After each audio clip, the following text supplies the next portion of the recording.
Hello guys. I'm just currently setting up. I'm very behind schedule. I was supposed to go live about 40 minutes ago and I didn't get my arse together because I was eating pie. I do love a bit of pastry. I hope everyone's doing well out there. I'm still just getting ready. How are you guys doing today? Hello Son of the Abyss. I see you on the Twitch chat. How you doing? Today we're going to be talking about something a bit different than we usually talk about on the channel. We do talk about some weird things most times we're here on the channel day. I do apologise, I am chewing some gum. I hope you guys don't mind.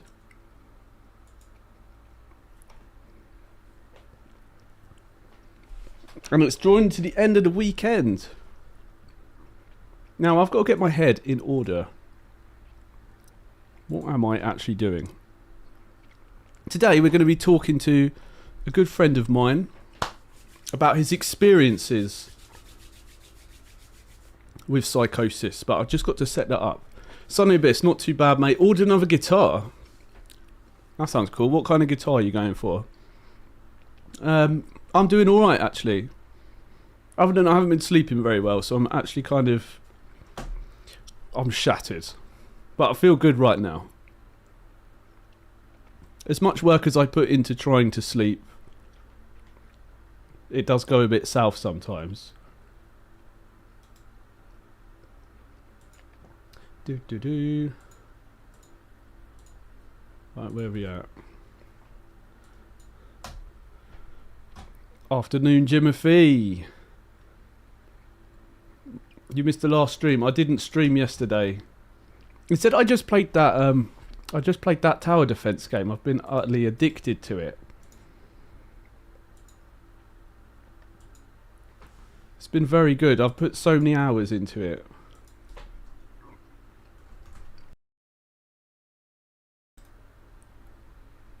Do you feel like sleep issues do take a toll? Yeah, sleeping is like, when I don't sleep right, man, I feel like I can't do anything. I don't know about you guys, but when I haven't slept well, it feels like everything's like impossible. It makes everything feel terrible. I'm just going through a bit of a bout with it recently. Just while I try and figure out... I don't know why my mind is so scattered right now. I'm going to put some Skyrim music on in the background while I try and sort my life out.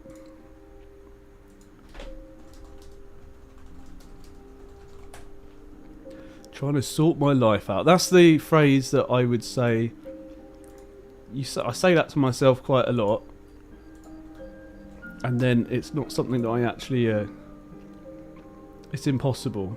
I'm always trying to say sort my life out.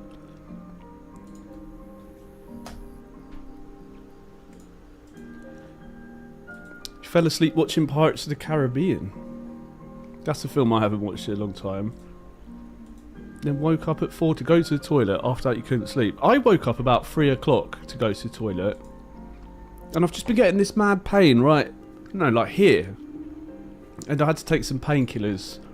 But I felt very like broken sleep, and tomorrow I'm going to the dentist to check it. But I've got a feeling that it's some sort of sinus problem. But I'm going to get my teeth looked at regardless.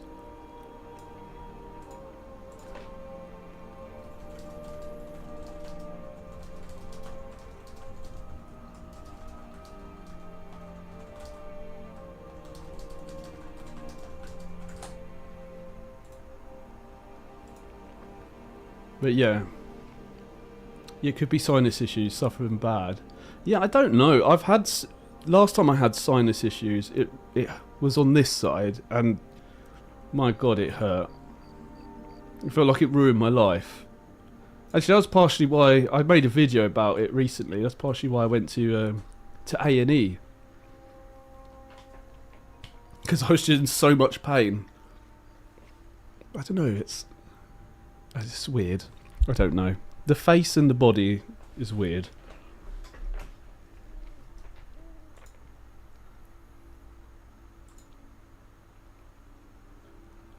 But we get there in the end. Somehow we pull through. When you're feeling rough, it feels like it's going to last forever. Until it doesn't. But it does always feel like it's going to never end.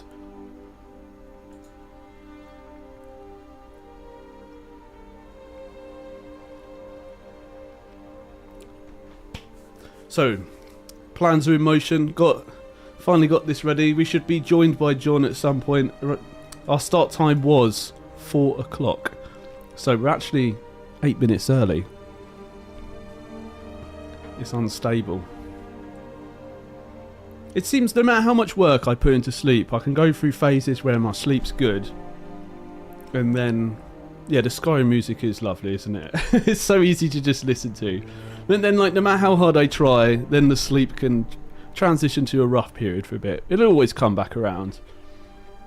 The main thing that helps me is actually just being consistent, like having a schedule.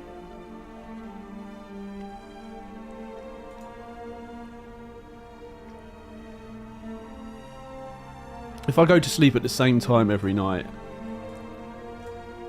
it seems to work for me.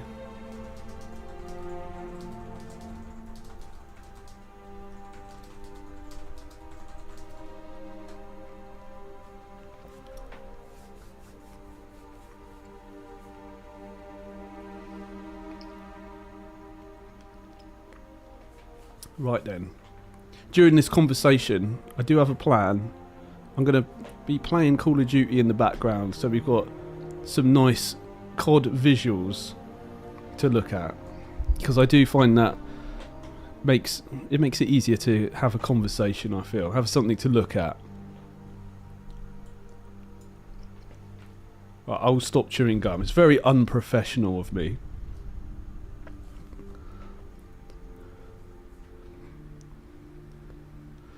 You may join me on some World at War. Sounds good. I'm going to be joining one of the usual servers. You'll see, because when I load the game up, I'll switch to the desktop camera. You love the deeper talk with COD. Yeah, I don't know what it is, but having COD on and talking about something, it just seems to work.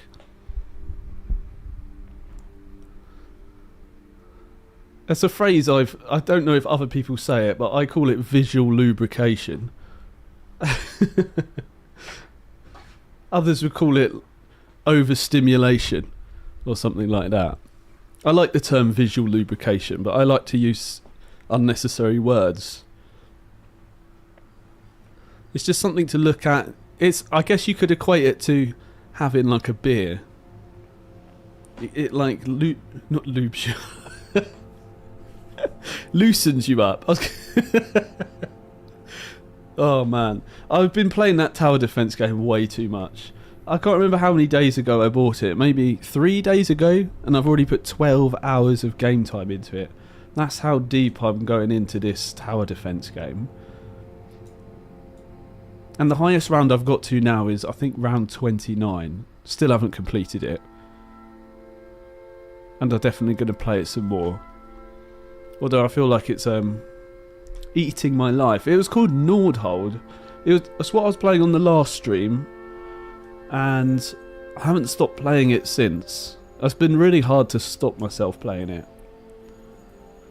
But maybe I needed a bit of the time off, because I've been very full on just making... I mean, I was streaming almost every day. I missed a few days in the end this week.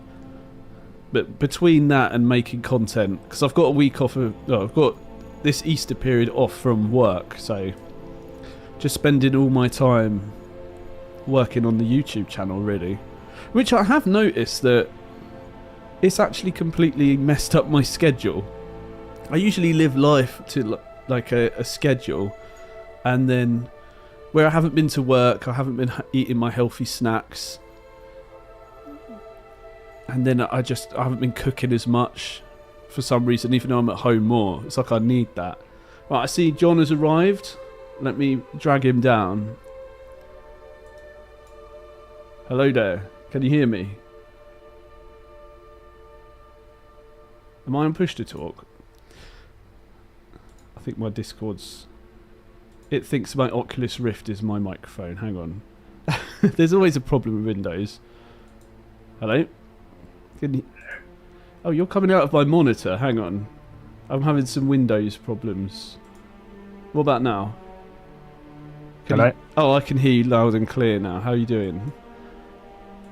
Okay. That's good to hear. It's good to How be are you okay.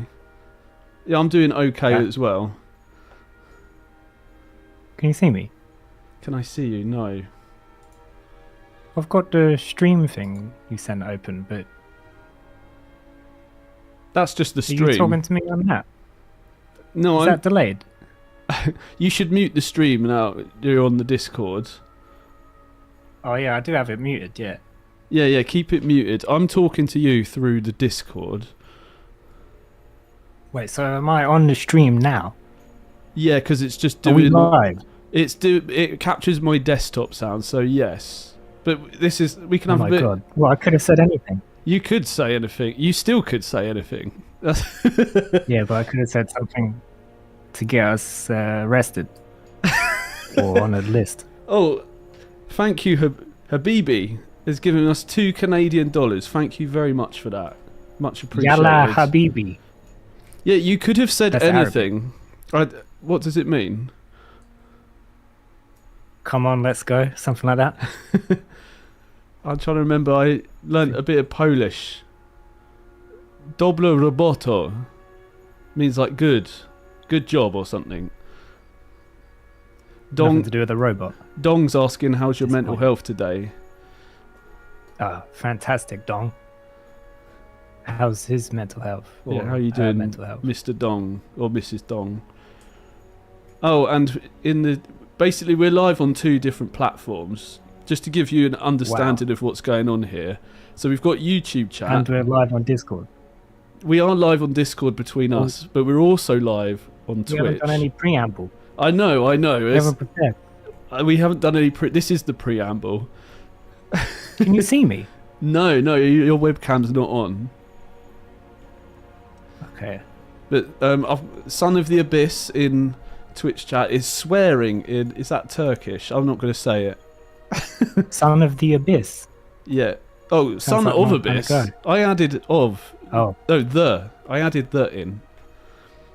Son of Abyss. Yeah. Oh, it's like son of a other word. Son of a gun. I would say it if we weren't live. If we weren't live, yeah. No, something that rhymes with abyss. Son of Abyss. Son of a... Piss? No, it's a misogynistic term, isn't it, for women? I don't But know. I can't say because we're live on the internet. Don't want to put bad ideas into the world. Yeah, I was. How do I sound? Do I sound really good? You sound good, yeah. You've got the Yeah, same mentally? microphone, haven't you? Oh, mentally, you sound fantastic. You've got superior. You're the one superior. Mine's got the. If we're talking tech very briefly, mine's got the amp inside of it. Yes, I've got a stick of dynamite attached to mine, which cost extra. I bought 2 of these really cheap extenders after you told me. I mean, you can see them if you can see the cameras. Oh, yours is really extended. Yeah, it's because there's 2 of them attached to each other. Yours is extra extended. It's completely unnecessary, but I'm not changing it. It's handy. Once it's set in stone, it's done. So if I go on Discord and work out how to turn my camera on, then you'll see me on the internet. I'll have to add you onto the stream, but yeah, I can do that. So there's 2 of us at once. So there'll be 4 of us. 4. There'll be 1 of each of us. Okay. So, for everyone out there, this is John. You can't see him yet, but he's got his own podcast called Coffee and Psychosis, which is how is it? It's not semi-regular. Not about coffee. You No, it's sporadic. Sporadic, yeah, a sporadic podcast, and it's not about coffee, but you can have a coffee if you listen to it. And I've been on there before. Yeah, I'm having a decaf. You have been on there before, yeah. Son No, of Abyss says Only hello, because John. you like coffee. Yeah, I love coffee. Oh, hello, Son of Abyss. Oh, and Jimothy says hello. Is he... Can he explain his name? Son of Abyss, could you Not he's in trouble. explain explain yourself? Habibi feels like Yeah. that they're the centre of the world stage. I think that's an elevation Who? of our platform. Habibi. Habibi. Yeah. Well, he's on the world stage. Yeah, I guess because we're talking about Habibi. Oh, well, yeah. That makes sense. Is that their actual name? That's their YouTube name. It's all anonymous, isn't it? So we'll never know. So what? You're turning on your webcam, are you? Oh, you have. Yeah. Okay. Now I've worked out how to do it now. Yeah, I did used to know how to do it. I'm not sure if mine will Nothing's really work changed on Discord. because mine's being used by the stream. If that makes sense. There's going to be a face reveal for everybody, so now they'll know what I look like. Okay, but now I've got to do some. I've got to add you onto the stream. So if I switch to my desktop view, we're doing some live technical stuff. I've got sound effects. Have you? Yeah, but analog sound effects. What, like you're going to start clapping? No, Or are I've you got going to this, make them with your thunder mouth? maker. What's that? Can you see it? You can't see it. Can Oh, you? sorry. I'm just on my OBS trying to get you on here.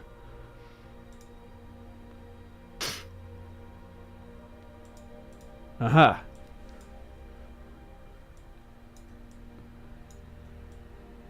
Wait, where's my camera gone? Wait. It's gone. Yeah, I can't see it on YouTube or anything. Oh no, we're having live technical. Oh, there's me. I've managed to That's get me. me back. Yeah, and then I can have you on the left. That's pretty cool, isn't it? The wonders of technology. How I does don't it- know if what I'm seeing is delayed.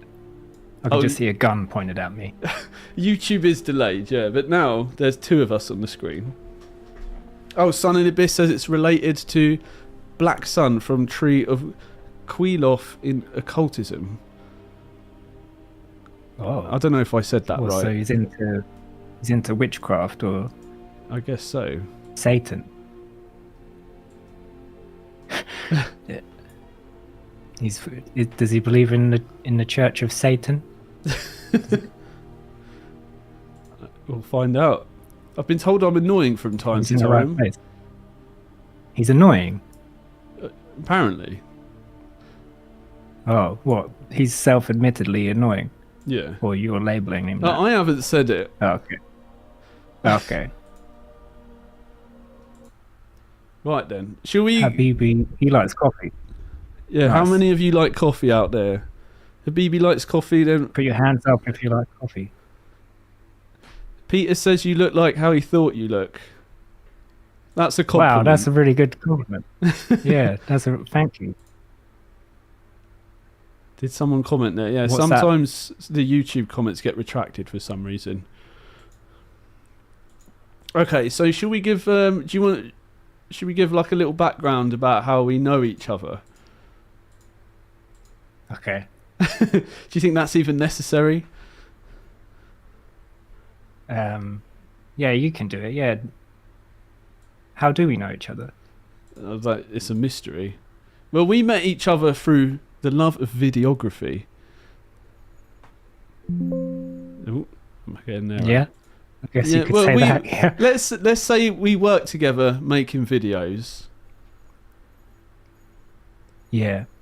and it was for mental health purposes. Well, not for mental health purposes. The videos were used for mental health purposes by the health service. That's probably the Yeah, weirdest and we description of worked it. As our mental health went down, profits went up. Yeah, that's a really good way of putting it. I We had a think chart. we had all sorts of things. I Yeah. don't know why I said that, but I thought maybe I think it would be good to say how you even fell into doing that in the first place. Actually, it's like a, what would you call it? Oh, yeah, that's a long story. Yeah. Yeah, I think Well, that. how I fell into making videos Yeah, about mental health. Yeah, that's a. I think that 'cause that sets the foundation of everything. Well, it all started when I was a young boy. Um, no, I realized I wanted to make videos quite early on, or make films quite early on when I was a teenager, and then I went to college, and I went to university, and then I dropped out of university with Psychosis, and then sort of moped around for a couple of years, and then the health team that was looking after me, they wanted to make a video about their service and talk to people like me that had experienced psychosis, and then we made this documentary, and then that got more attention than it should have done, and got into the news and stuff. One of my facts I like to tell people is, for a few weeks, if you type Jesus into the BBC News website, I was the #1 result with that film, which is pretty good because Jesus is quite famous. Really? And then, oh yeah. Did you not know that? No, that's new information actually. It's pretty good, yeah. Also, you said that then, the film was it didn't mean to be that successful. You said, well, you didn't say it in those words exactly, but that's just the nature of YouTube, really. It's random, isn't it? Yeah, I think so. It got a fair amount of views on YouTube, and then a few people wanted to interview me and stuff. I guess it's like quasi-viral in a way. Yeah. And mental health is quite a small world, so went to a few conferences with it, and then people wanted to talk to me and stuff. This is when I was younger, or young. And then people started asking, could you make a video for us about this and that? And then, that's where it led to doing it full time kind of thing. So that's actually like a lot of success actually from that. Like people wanting to interview you and everything. Like that's actually huge. Yeah, I guess you could say that. Yeah, it was interesting. It's nice to have people interested in you, I suppose. Yeah, and did some public speaking and that sort of thing. Yeah, I think a lot of people, they don't talk about the more severe sides of mental health, like psychosis. Yeah. Whereas it's not been that common for people to talk about mental health in any sort of level, really. But you will hear people talk about anxiety and depression quite a lot more openly than something like psychosis. Yeah. So I felt obliged to talk about it more. And I think as well, it's the way a lot of the professionals talk about it, pretty boring and depressing in itself. Yeah. The way they talk about it, and it can be kind of funny in a way. Well, it's almost like they're BBC News reporters in a way. That's the way I'm imagining. Yeah, I don't know. I stopped watching the news. No, same, but you're right. They were probably saying it in a way that wasn't connecting with, well, not connecting for you for one, and then for other people who are going through the same thing, so they don't feel like they're being heard. I guess I'm sort of just making connections here. Yeah. I mean, that is true. Yeah, the way it's talked about in the media or even portrayed in most films where it's portrayed is quite one-dimensional and stereotypical. Yeah. I remember I did this interview on the radio once. It never got used because they changed the subject of their documentary. But they had the headphones in. I was talking to an interviewer, and there was a producer as well talking over the interview and telling them what to ask me and stuff. And as soon as I mentioned the word, mentioned the devil, they're like, "Oh, press them on that. You want to hear more about the devil?" Well, could you hear the thing? Like you could hear the headset. What headset? You said they had someone in their ear. Yeah. You heard them saying, talk about the devil. Yeah. They had both the interviewer and the producer were in my headphones. Yeah. Oh, you could hear them was trying too. to guide the interviewer. Yeah. They were quite openly like, "We want to hear more about the devil. What did he say to you? Did he tell you to do anything? Did he tell you to kill?" That sort of thing. Yeah, So, I and think a they're lot of the almost time as trying well. to suck a story out of you in a way. Yeah, there's an old saying in journalism: if it bleeds, it leads. So yeah, that's one example. Yeah, they like the tasty stuff, and I think a lot of the time the word psychotic is used interchangeably with violent, which is not true at all. You're actually far more likely to be a victim of violence if you have mental health problems than you are to be a perpetrator of it. Hmm. So yeah, there's a little fact for you. Yeah, I didn't know that. Oh, well, I do. Yeah, I do. Oh, my computer's locking up a little bit. Well, so that's interesting. I didn't know you did a radio show as well. Yeah, they didn't use the interview though, but it was an interesting experience. So what did you feel about that when they didn't end up using it? Did they like tell you on the day, or did you find out later? No, I only found out because I was listening to the program it was supposed to be on, and it wasn't on it. And what did you think when you didn't hear it? Did you I start asked the cursing person them? who recommended me. No, no. I mean, it was more because they changed the subject of the documentary to be something else, and the interview didn't really work for it. But yeah, wasn't it was disappointing in a way. So I told people to listen to it, and they're like, "Oh, is he going crazy again? He's imagining he's going to be on the no. radio." No, I'm joking. I made that bit up. But you know, So you was on the radio. People are asking for your time, and then that led to you working in the field, making films. yes, with you, as you know, With like me. you're pretending to be. I don't know ignorant for why the I'm like benefit of the doing it audience. as I can't help but go into like an interviewer role. Oh no, it's good. I like being asked questions. Yeah. Yeah. So when I met you, you'd already done that film, and I can't Yeah, I was remember doing if you my are second film. your second film, right? And then Yeah. I was just filming some random B-roll, almost showing you that I knew how to use a camera, really.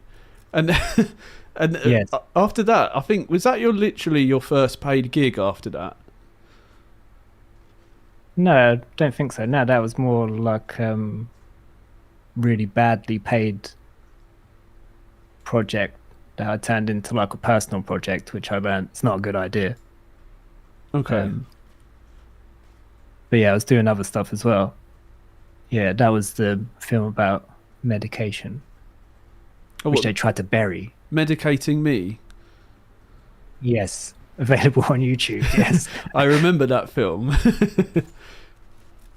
Yeah, it's interesting doing it with the NHS people, and I got called in to one of their big director meetings, and they were all saying, "Oh, I really like the film," but the psychiatrists, they were like, "Do you not think this is dangerous?" Dangerous. And yeah, because this wasn't like trying to be anti-medication, but it was trying to talk about how the sort of social construct of medication affects people's identities in a way, and people had quite nuanced perspectives on it. But I think for a lot of people in the mental health industries, they get quite fearful of any sort of discussion about medication, and they kind of project their own anxieties onto the discussion, which can be quite annoying, I think. Yeah, but yeah, they tend to be threatened if people aren't taking their medication or are questioning it. Threatened. What? Like they Yeah. think? What do they think's going to happen?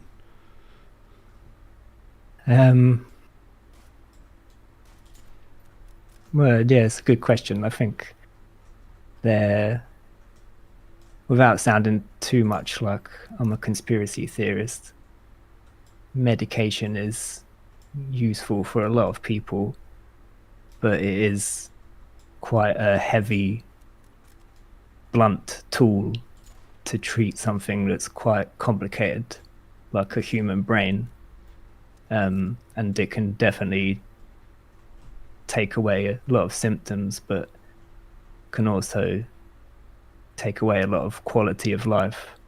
And if you work in a mental hospital or you're a psychiatrist, then it's your primary tool to make your job easier or to feel like you're making a difference. And there's a bit of a power struggle between different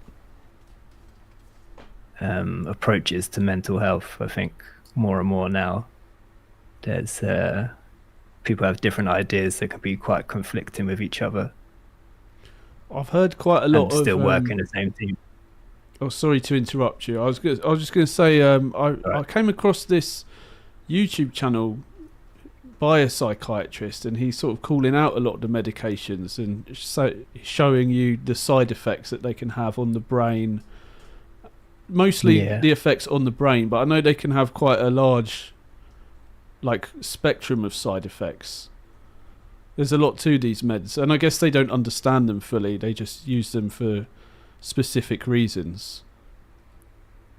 Yeah, they do kind of turn you into a zombie and put on quite a lot of weight because you don't feel like you've got any energy, so you eat more sugar and more carbs and stuff, so you inevitably put on weight. And if you smoke, you'll smoke more, and if you drink coffee, you'll drink more coffee, and it can lower your life expectancy quite a lot. I don't know if it was someone we talked to or someone else. They said that they use more like stimulants and that just to try and feel something. Do you remember that? Or does that sound right? Or like sugar has a kind of stimulant effect, but coffee is definitely a stimulant. And I used to drink way too much coffee. Anyway. Yeah, I drank a lot of coffee as well. Yeah. I didn't really get on with the antipsychotic drugs because it's quite depressing. Just kind of hollowed me out, and it wasn't really a way that I could live for a long term.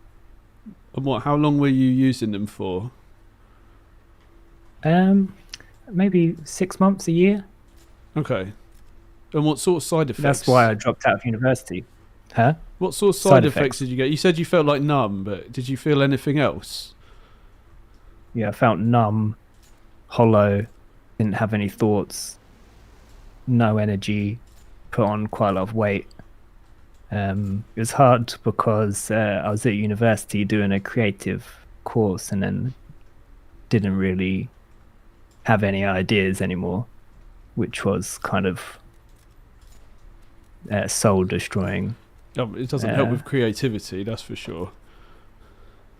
If you can't, I can't actually imagine what that feels like to not have thoughts. What was that like? Did you like try and think something that you couldn't, or what? I don't know. Yeah, I don't know. All I could really do was speak kind of yes or no answers to things, which was it's like being in a prison. And what was it? Was it like scary? Like you were trying to formulate words but you couldn't, or what was? Okay, it was more like depressing and really depressing. Because that's one thing. It's kind of a blessing and a curse in a way, but it's one thing that I've liked about myself, that I am quite creative and can think of quite a lot of different things. And thoughts are quite important to being creative. So taking that away, it's like, you lose a part of yourself, don't you? Well, how long? I'm sorry, I keep interrupting you. How long was it like when you stopped taking the meds? Did that all go away? It wasn't until I met you, I guess. Yeah. Really? So no. Like when did the thoughts come back? Yeah, like when did you return to the meds? Was out of your system. Yeah, maybe like a year and a half, 2 years or something. I What, think from it wasn't stopping just the taking it? meds that was causing it. Yeah, yeah. A year and I a don't know if it was half. just the meds that was causing that. I think it's like recovering from psychosis in itself is like it's a big hill to come down from, Hmm. and the meds make it steeper, if that works. Okay. And that leads me on to like the other question I was going to ask, kind of near the start, which would be, how would you even describe what psychosis is to someone who doesn't know? Oh yeah, I was wondering if you'd ask me that. I kind of should have asked that first, Yes, shouldn't I? that's all right. It does depend who you ask. So Yeah, I know it's like very different. that's one of isn't my it? favorite questions. Yeah, I like asking people that have experienced it how they explain it, because everybody's got a slightly different interpretation of what it is. But I think the the easiest explanation is when you lose touch with what most people perceive as reality. Um, so some of the classic experiences people have are like hearing voices, seeing things that aren't there, having grandiose beliefs. Um, yeah, and this kind of brought about by lots of different reasons. Like, it could happen because you have a really bad fever, or it's normally related to going through quite stressful events. And I think I said the link between psychosis and early adverse childhood experiences is stronger than the link between smoking and lung cancer. Oh, But wow. and that's quite strong, as most people are probably aware, the smoking and lung cancer link. But I think not. It's not actually talked to. People aren't talked to about that very often in mental health services.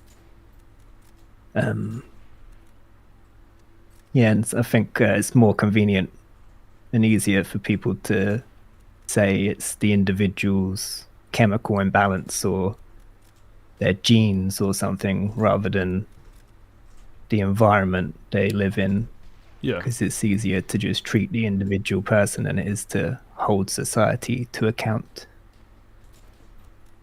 And I guess because we ended up doing a few projects on hearing voices and that sort of thing, and Yeah, I remember them describing not all the voices are bad. Like, some of them are quite supportive. Some of the voices could be scary.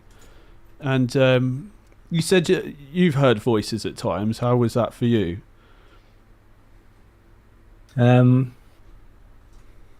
yeah, I have heard things that aren't there, and yeah, seen things that aren't there.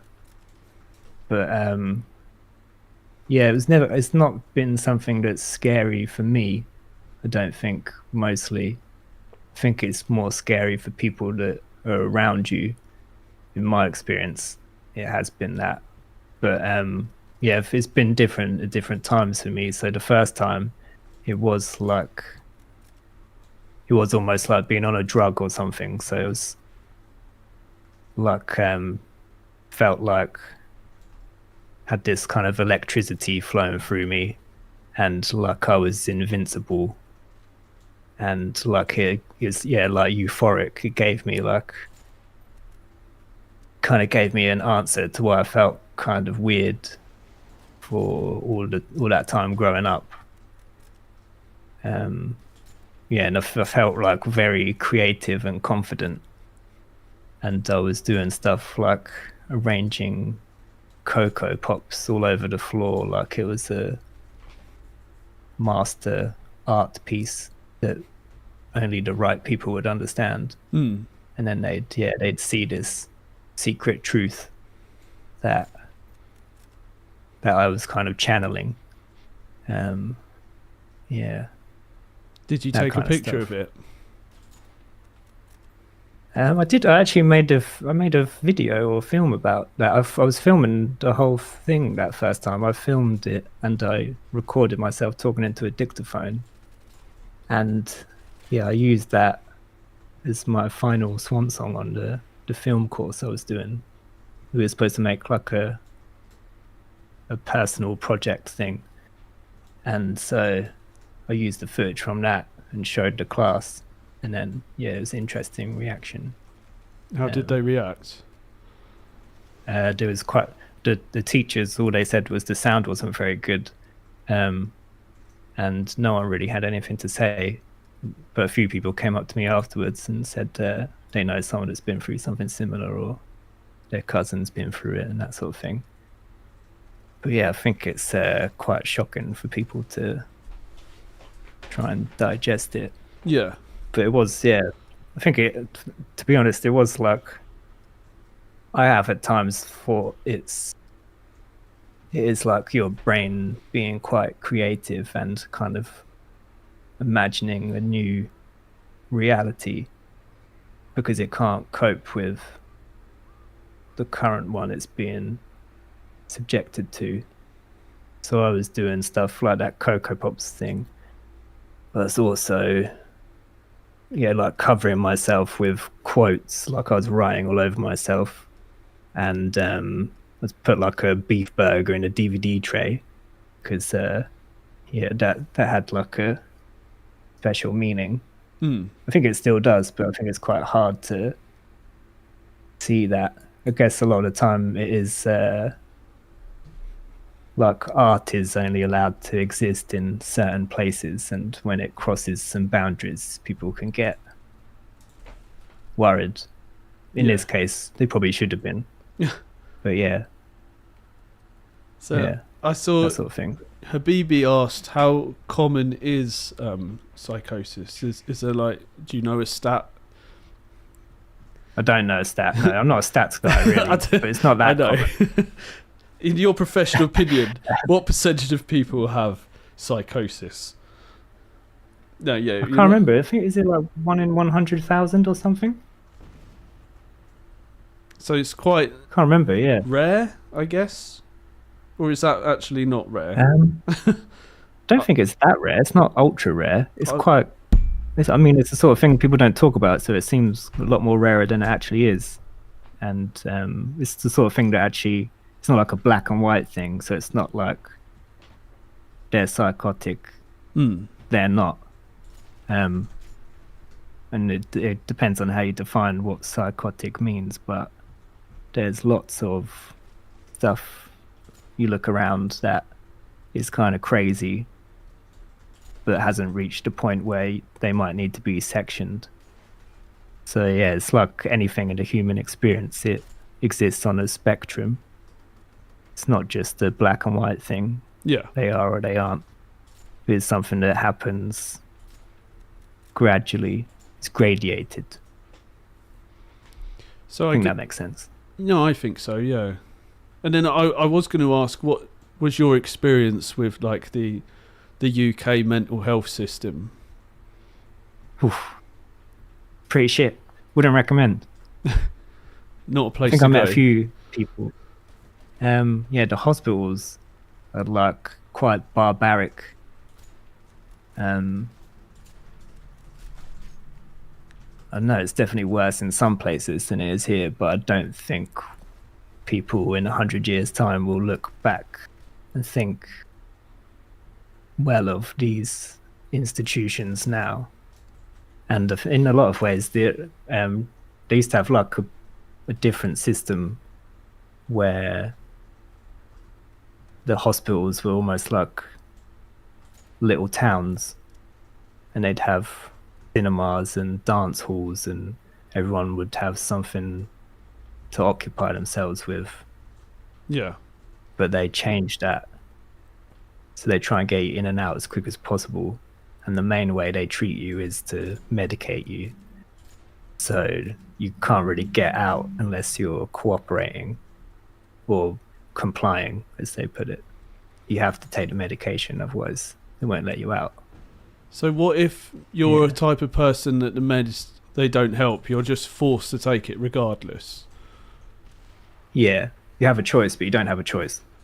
Because I think if you say, I don't want to take this, then they take it as you don't have insight into your mental ill health, you don't realize that you have a problem.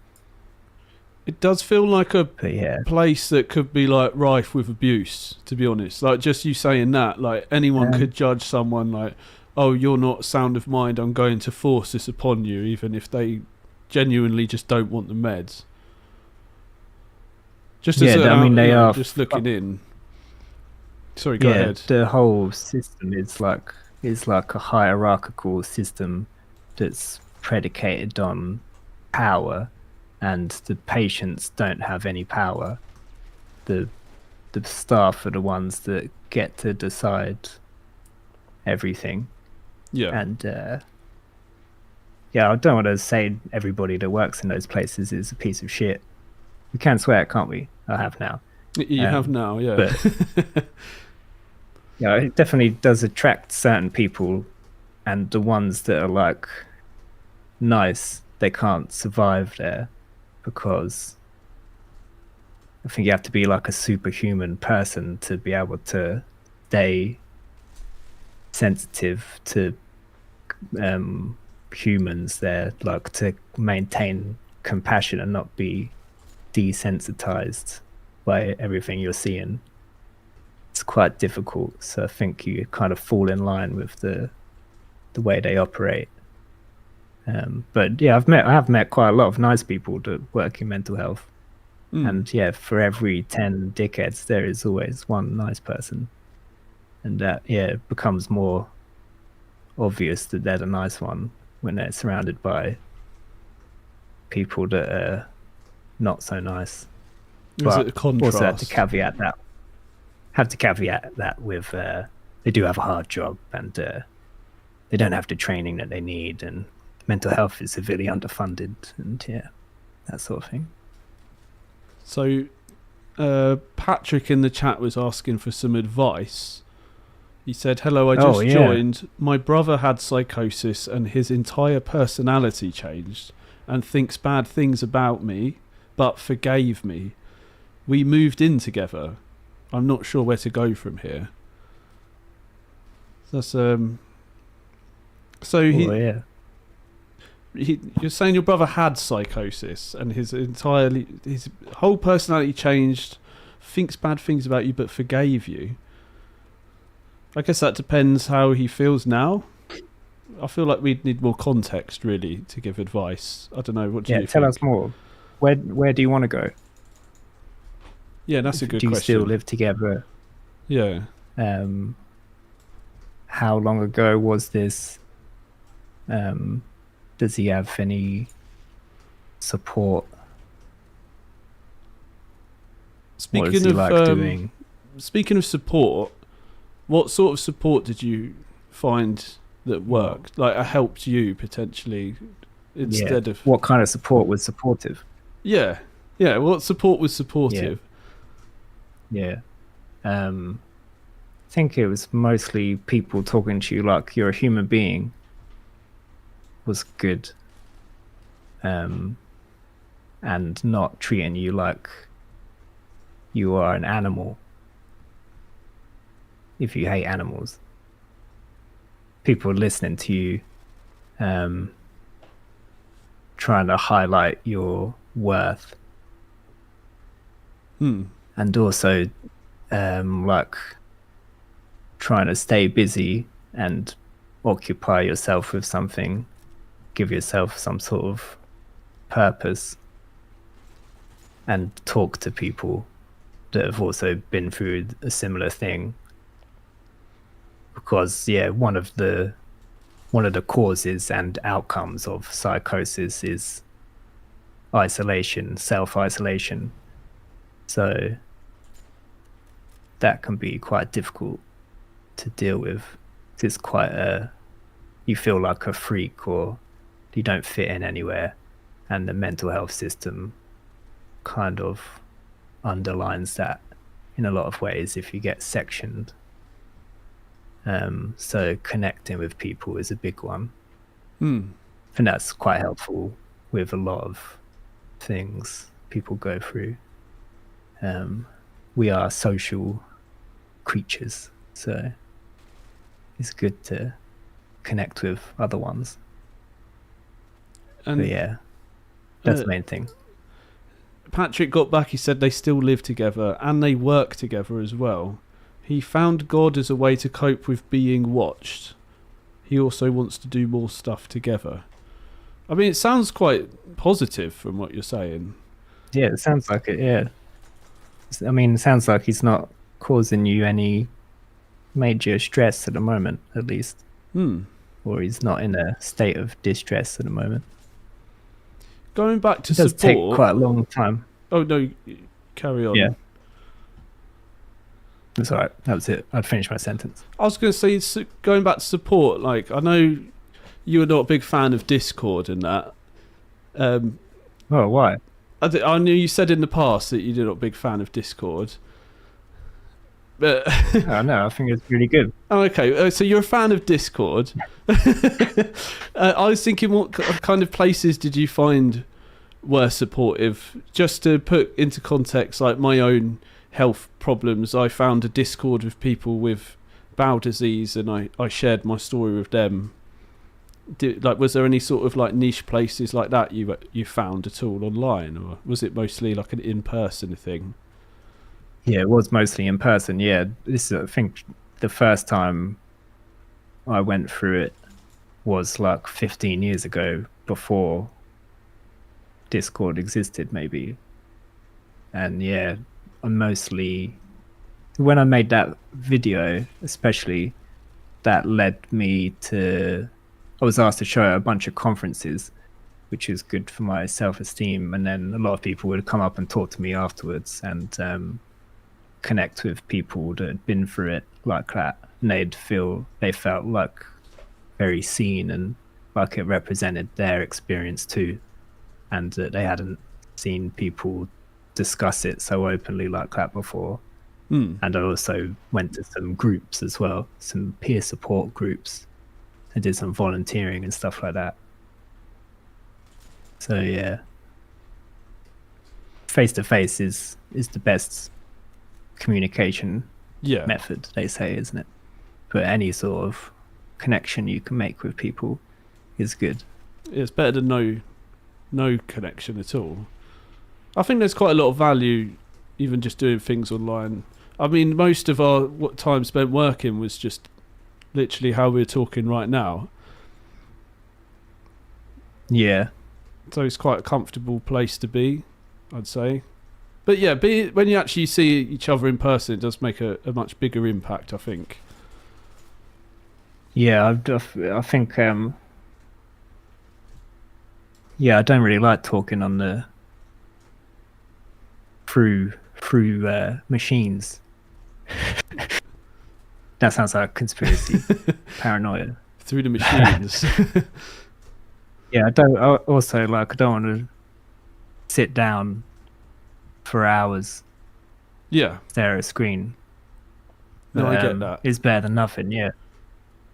When everybody's got a really good microphones like us, it makes a difference, but it's not always like that, is it?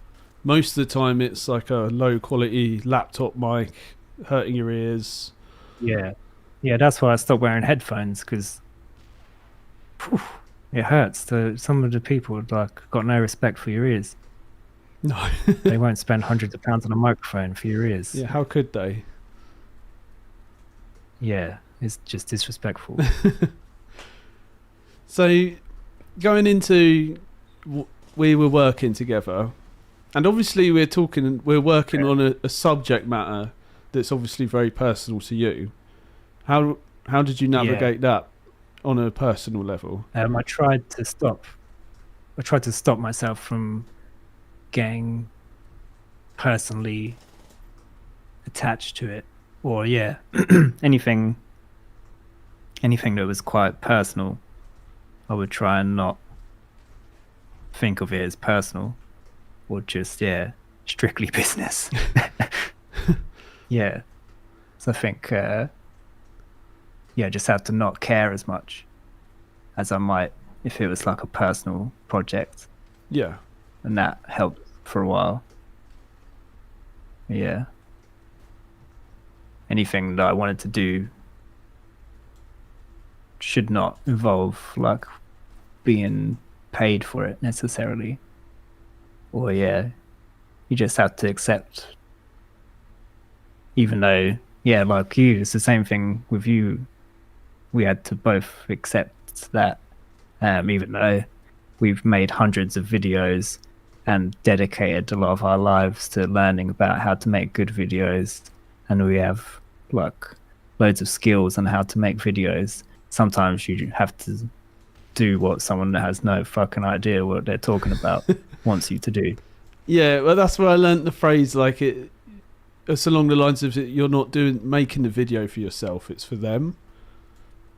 So you kind of have to not bend to their will, but they have the final say. Yeah, I guess you do have to bend to their will. You're making it for them, but I think a lot of where I saw your creativity come out was in the how we're gonna do it, like the execution of it. I think how do you mean? Like how we'd plan it, what cameras we were going to use, the style, our editing strategy. I think that's where I saw a lot of your creativity come out, and the editing as well. Even though, like you said many times, we're kind of polishing a turd in a way. Like we still did our best. That's something I'd say. Yeah, we were trying our best. Yeah, and I think we made some quality stuff out of what we were doing. Oh yeah, we definitely did. Yeah, I think as well, it's like not all of the people we worked with were like that. They weren't. No, not at all. And like the best people to work with are the ones that trusted us, that we knew what we were doing, and kind of just let us do that. Yeah, and only gave us like a bit of guidance rather than control freaks. Or thinking that they know what they're talking about. Sound really sassy and bitter, but yeah, I probably am. But yeah, it's the same in lots of things you do, isn't it? Like the customer's always right, they say. Yeah, it's kind of like retail. So we're making these videos. Projects are ramping up. Stress is ramping up between the whole team. How does that affect you? Yeah. What are we going? What are we going to talk about? Well, like how deep do you want to go? It's up to you. How deep do you feel like going? We were all stressed.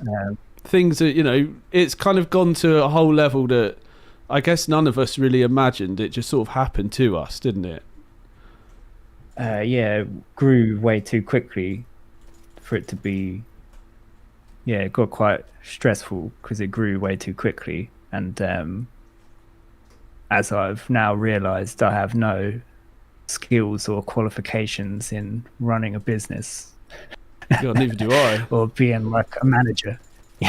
Well, yeah. And we tried to do like everything ourselves mostly. And it was everything happened too quickly for us to really be strategic or adapt well. It was quite unmanageable. It's like we was just keeping our heads above the water with the amount of like videos we needed to get done. Yeah, and we didn't have a manager as well, and I was trying to do an impression of being a manager without actually wanting to be a manager or having any skills in management or experience in management. And I need to be managed. I shouldn't be a manager. And that's something you learn about yourself through the experience, isn't it? I think I might be good at, have certain leadership qualities, you might say, which some people might mistake for I don't know, being a good manager, or should listen to this person because they sound like they know what they're talking about, but might not necessarily know what I'm talking about. Well, that also lies in the fact the rest of us don't have any management. Like, we're all winging it. Yeah, and I think, like I thought I was good at making decisions, but I think I'm just impulsive and I'll just make a decision just for the sake of making a decision, and then I can make it into a good decision later. But too many of those, it's really hard to make what are actually bad decisions into good decisions later. Yeah, something like that. So I Was get. that- Sorry. They say something about some managers can be good leaders, some leaders can be good managers, but not all leaders are managers, and not all managers are leaders. So does that make you a I think leader that then? makes sense. I think I'm rather reluctantly put into that position a lot of times. So yeah, I don't mind that much. So, as we've established, it was stressful, and then Yeah. what would you call like a? Is it like an episode of Psychosis, or I keep thinking of the word flare, like it flares up. Like, what's the best word for it? Yeah, Psychosis. Flarecosis. Yeah, I quite like that now. I've heard it. Yeah, that's what you call your bowel disease flare. Yeah, Your like episodes when it of goes bowel bad. disease, Yeah, my it's, flare and psychosis. yeah, like the symptoms Yeah, it's flare. the same with you, isn't it? Yeah, The stress causes flares for you too. it does. Yeah, I mean, it put me in the hospital. Yeah. Yeah. Yeah, that was stressful. Yeah. Yeah, and stress is the new smoking, isn't it? Yeah, I mean, it's got a whole host of Right. bad effects that we have felt firsthand, I would say. Sitting is the new smoking. So, yeah, I've got 2 standing desks. I don't have a standing desk yet. I haven't put them together. I really need to get one. I was thinking it would be good to have one and a little floor treadmill as well, so you could walk at the desk. Yeah, I've seen those. Yeah. Yeah. That's a side note, tangent. It's well worth doing. I should really get that myself. But yeah, the stress of it all. What? I wouldn't say that the stress of creating these videos directly put me in hospital, but you could say it was a contributing factor. Oh yeah, it definitely did. Yeah, it's at least like 95%. But the same, Well, yeah, I think you thought you were going to die, it was and pretty COVID bad as well. Yeah, it was during the old. Was it during lockdown or had that just finished at that point? I can't remember. It's quite a long time ago now. Well, yeah, it was like a 2 to 3 year thing, the whole COVID thing, wasn't it? So I think it's towards the end of it, wasn't it? it was, yeah. But hospitals, which you were in, was still It was kind of on like high alert. yeah, weren't like they? going not back in time, but yeah, they were on high alert. Yeah. You have to wear masks and stuff in there, even a few years later. Yeah, they've dispensed with that now. I just noticed a comment in the chat from Peter Mitchell who says, "Does John play games?" Oh yeah, Can presume he means video games rather than like mind games or anything. I've actually, because I watched Jake's video, and he's an influencer. He influenced you me to could say that. sell all my games consoles. Which video was that? Oh, you can't remember. Your famous What, video. You watched the I Never Wanted a Job one made you want to sell everything. Something, yeah, it was something you said in one of the videos that was like, video games like ruin my life or something like that. Feels like a waste of time. What am I doing? Something like that. Maybe that was me projecting onto your videos. No, I'm pretty sure I've Yeah. expressed that feeling before. I'm sat I here do like playing video one right games. now. I haven't actually played, even when I had the video games consoles around, I didn't actually play them very often, and every time I would play them I would feel guilty or like I should be doing something else. And it's only really like, I guess like Red Dead Redemption 2, kind of want to play that again all the time, but not every game is like that. No. And yeah, it's good escapism like Skyrim and stuff, and it's good like connect with people and play with your friends and that sort of thing. But yeah, I think it's a lot of you invest quite a lot into video games that you're not investing in other stuff. That's very true. And yeah, it's all about balance. And it can be hard to do. It can be hard to balance sometimes. A lot of the time. Yeah, and there can be all-consuming video games, like when we got into RuneScape. Yeah, RuneScape's a bit. It is all-consuming. Actually, New World has consumed me for a couple of weeks as well. Yeah, you played some New World. Yeah, RuneScape. I'm level 95 cooking, mate. You're level 95 cooking. Yeah, you kept that going. Exactly. Then? Yeah. Oh, that was all in like 2 to 3 weeks. Really? Damn. I had the lunar spellbook. I do remember that. You were proud of that spellbook. It was like self-harm. Doing all that. It's like, never realised I hated myself that much until I became level 95 cooking on RuneScape and got the lunar spellbook. Damn. Anyway. It was fun. It wasn't fun, really. It was kind of fun. It was very... Would you say pursuing the experience was the fun? Like levelling up the cooking? Yeah, it was fun leveling. No, it wasn't fun. It was like a full sense of achievement. Yeah. If was that Always Sunny in Philadelphia, where they're doing good in the game, doing good in life. That kind of thing, isn't it? It can be, yeah. So, Peter actually followed up saying stress causes cortisol, and that causes inflammation, which in turn causes bad health. That's very true. That's right, yeah. Cortisol is one of the stress hormones, right? Yeah, it's produced in the gut, right? I think the adrenal glands and maybe the gut, I'm not sure. Yeah, that's why when the adrenaline releases into your system, you get like a feeling in your stomach, don't you? Well, yeah, they say that the gut is the second brain. Yeah. Gut feeling. That sinking feeling. Yeah. That sinking feeling, yeah. So, yeah, it caused me a flare. And for you, eventually, the stress caused a psychosis. Is that fair to say? Yeah. There's lots of stuff. I think I have a list, actually, of all the stuff.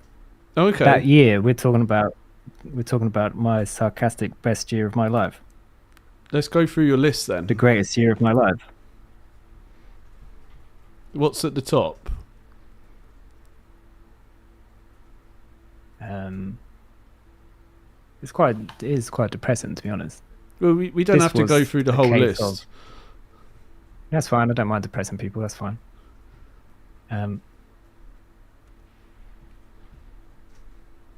Yeah, this was more depressing because the first time I went through this kind of experience,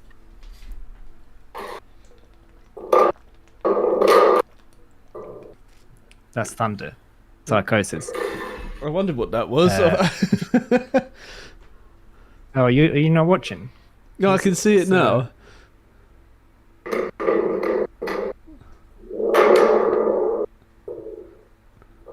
What is that? It's meant to make things more dramatic. It's probably just That's annoying. your manual sound effects. Yeah. I thought it was your microphone arm. I was like, what's happening? Yeah. No, I like it. Sorry, keep going. Yeah. We set the theme. Good. Thanks for the vote of confidence. Yeah. The first time I went through the psychosis stuff, it was when I was like 20 or something, where I didn't really have anything to lose other than my hopes and dreams, and everybody loses those at that age anyway, don't they? So it's fine. But this one was when I was like 33, must have been, and I had a lot more to lose, so it's more depressing, the kind of fallout from it. And it was more, like one of the main things was my mum had cancer, and trying to look after her whilst balancing working way too much. And I do remember, I always think about this quite a lot actually, is when I told you and the guys what was going on with my mum, that you said, aren't you going to are you going to take some time off then? And I was like, no, how dare you? What are you calling me weak? And I was like, at the time, I was like, I didn't want to take any time off, and I wanted to carry on working, and kept taking on too much work because I was trying to earn more money to help look after my mum, basically. And then decided it was a really good time to give up nicotine, which it definitely wasn't. No. If anybody's thinking of giving up smoking or vaping or nicotine, definitely choose a good time to do it, because it's going to make everything more stressful whilst you adapt. And that's something I've been using as a kind of way to, like a crutch for a long time. And should have picked a better time to give it up. But What spurred you on to decide in that moment? Why did I do it then? Yeah, what came into your mind? Like, why were you just trying to take some control? I that's what I was thinking. Like, you want some control over your life. I will stop nicotine. No, I did have a list about why I was giving up. Okay. Actually, as well, but I won't go through that list because I'm already working through one list. Sure. But the main thing was because my mum was going through cancer, that it just felt wrong for me to carry on doing something that was potentially a cause of cancer. Yeah. And then I think as well, in my twisted mind, I thought it was a good idea to do it then, because this would be the hardest time for me to do it. Well, and then if you can do it then, you can do it whenever. Yeah. Like, it's similar, I think.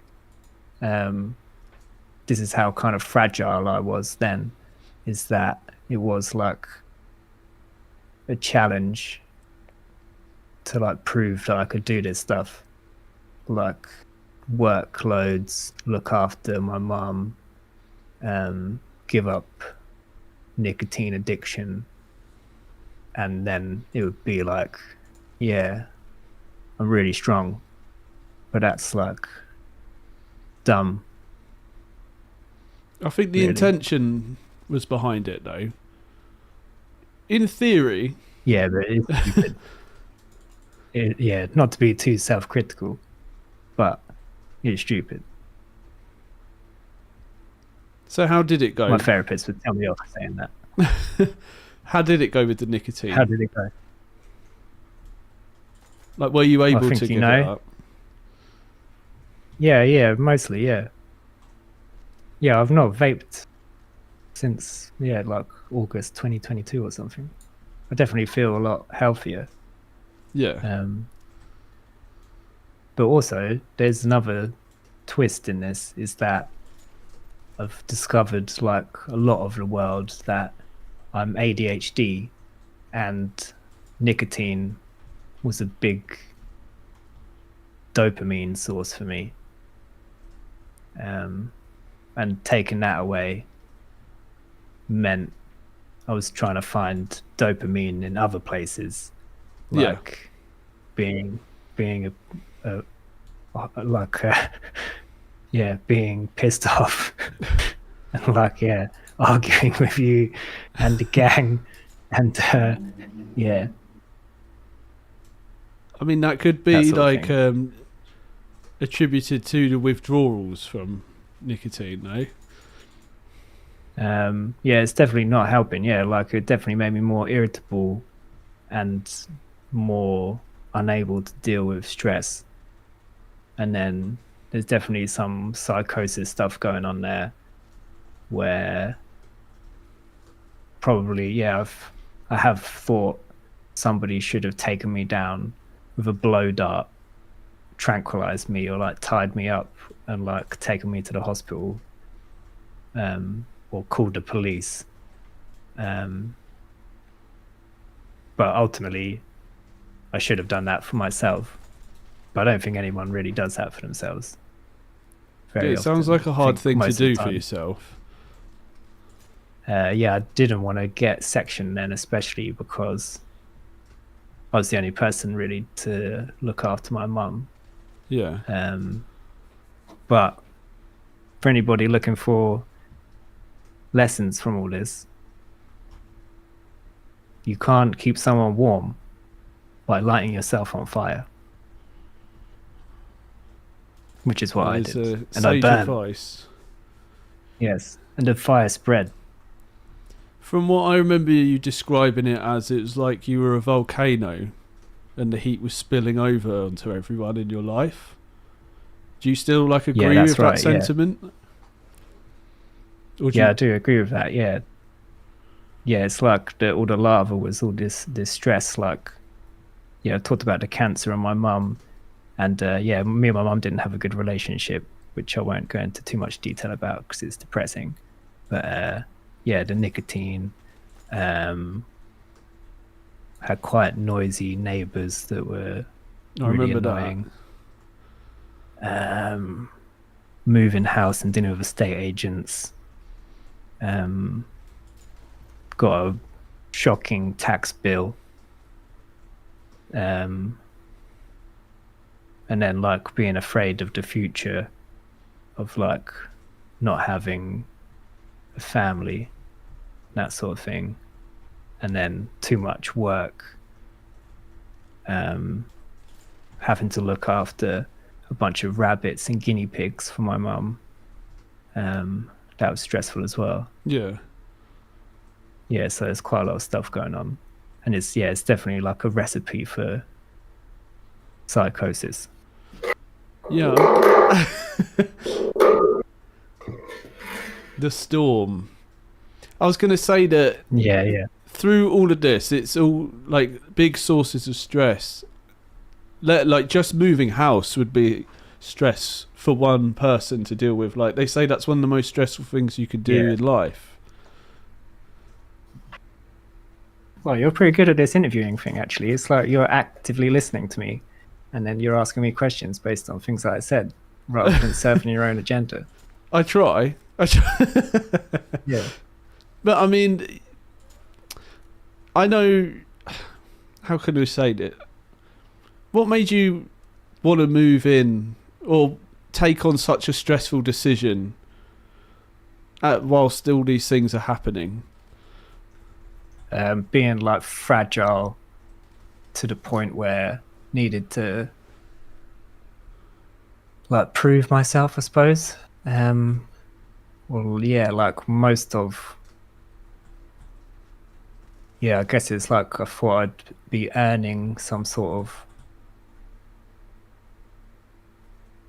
redemption, definitely with my mum, that I would become like, I'd be able to be like, that I'd be able to earn her love, I think, which was not possible, or something that was under my control in hindsight. And then like proved that I could handle all of this stress, which is kind of wrong. I was going to say dumb, but my therapist has trained me not to say stuff like that. I feel guilty if I do. But yeah. What's the reason for not using those sort of words? Because it's like self-criticism, isn't it? Like self-deprecation. Could say I did all this stuff. Yeah, which I used to be quite good at, but now I've stopped being as good at it. It's not as funny as I used to be in a lot of ways. But yeah, it is self-criticism is not good, because it doesn't really serve you. It's good to like reflect on your mistakes, or kind of think about what you might learn from failures or your perceived failures. But Yeah. it's not good to beat yourself up and say you're stupid and dumb, or you did blah blah blah blah blah. Because we're all just human beings, aren't we? And we're flawed. Everyone's flawed, and we're not fully evolved. No one really asked to be alive. No one asked for the parents they got given. No one asked for the world to be like this. So everybody's kind of working with imperfect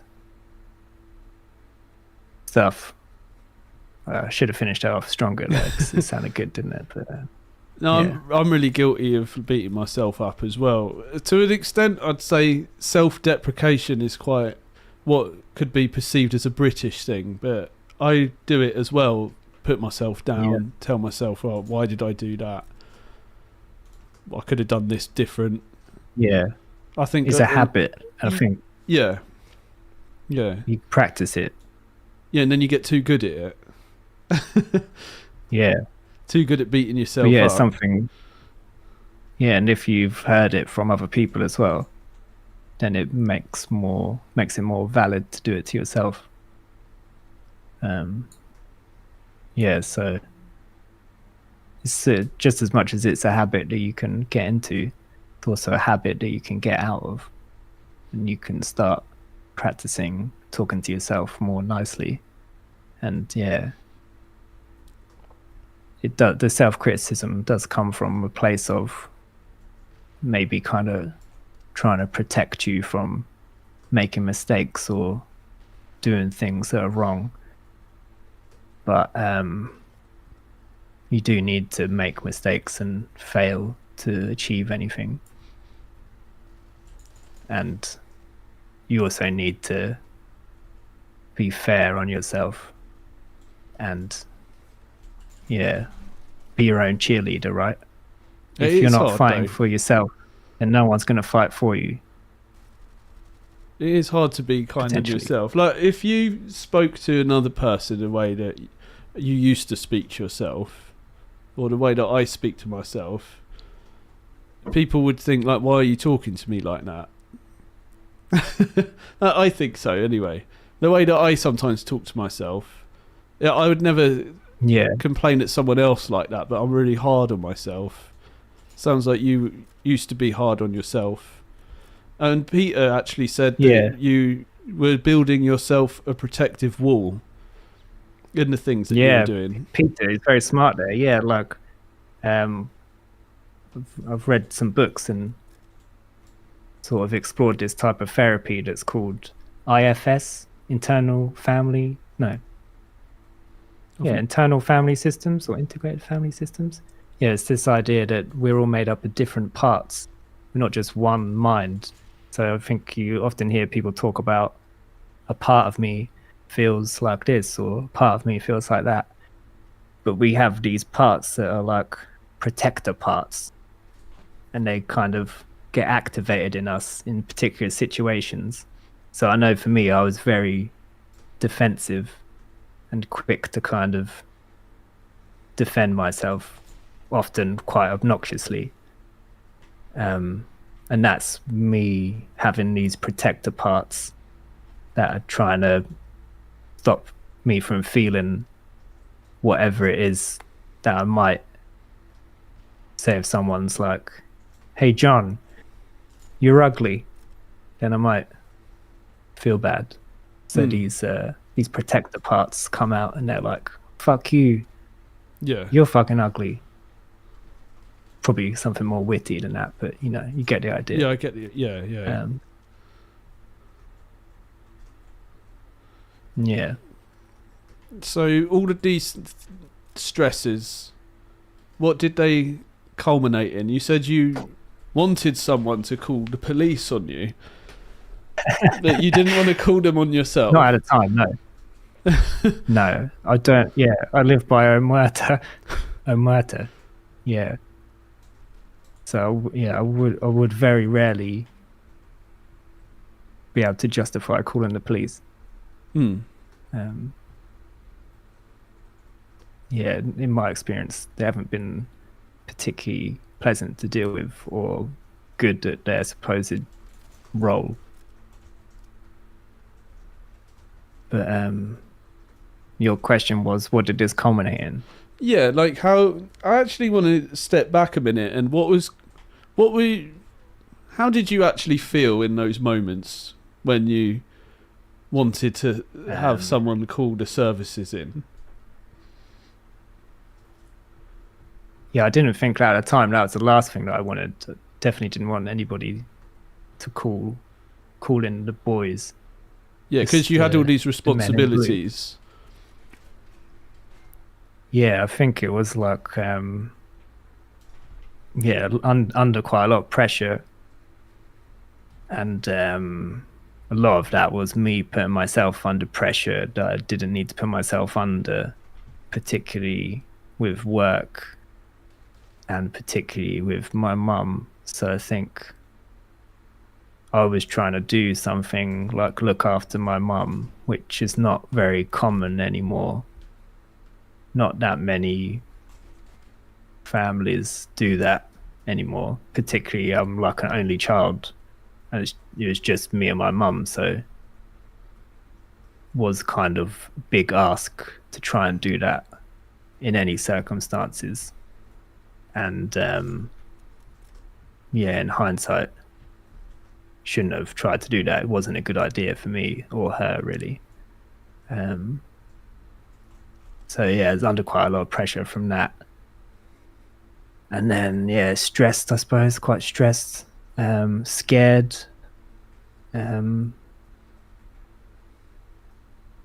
angry. Yeah, I remember feeling like quite angry at the world, and it's quite unfair, this whole cancer thing. Yeah. And how I wished things were different. And like I didn't really deserve to have to deal with all of this shit. Stuff like that. And I don't think I was sleeping properly. Yeah. Yeah, definitely wasn't like looking after myself on a basic level, like sleeping properly and eating properly and exercising and doing stuff outside of expose myself to stress constantly. Yeah. That's something I've grown to. I don't know if something I've said to myself recently is that you can't look after anyone else unless you look after yourself first. Yeah, I think they used to say that when we interviewed people in the videos, didn't they? The nurses would be like, "You've got to prioritize self-care because you can't look after other people." Yeah.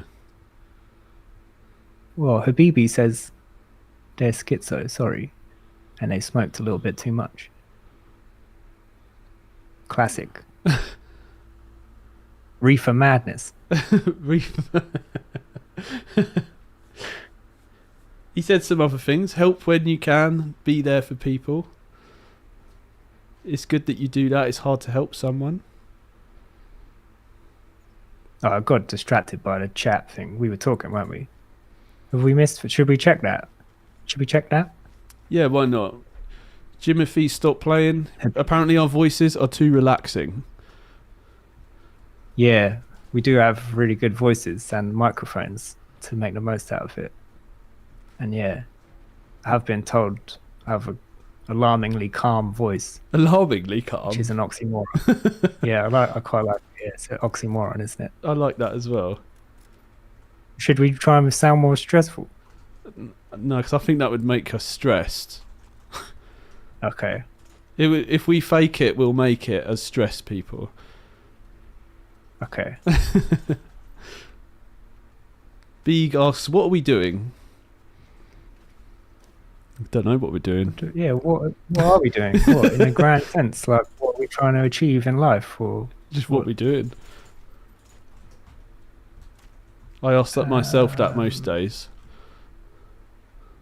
Yeah, I don't. Yeah, I feel like maybe we're skipping ahead a little bit, but after all of this stuff happened, where kind of the business ended or catastrophically imploded, Yeah. um, and then I felt like quite a lot of grief with like most of my sense of self and source of validation was from making stuff and people saying it was good and giving me money for it, and Mm. then losing that, not really talking to anybody anymore, my mum dying, girlfriend broke up with me.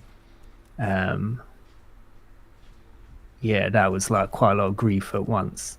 Yeah, And that's a so for lot. about a year, yeah, about a year after that, I was like, felt like I was dead already, or like I should be dead. Quite depressed, and yeah, it was quite hard to see that I would have a future Mm. after that because I felt like I'd failed way too much to recover from. Um, yeah, but now I do wonder what I'm doing with my life.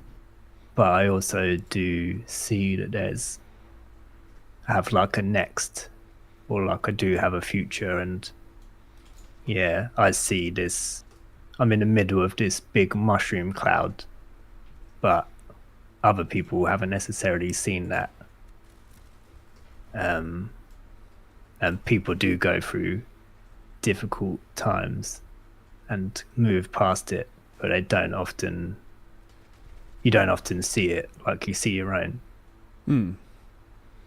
And I Something just like want to that. say, like, even just one of those things is a lot to deal with.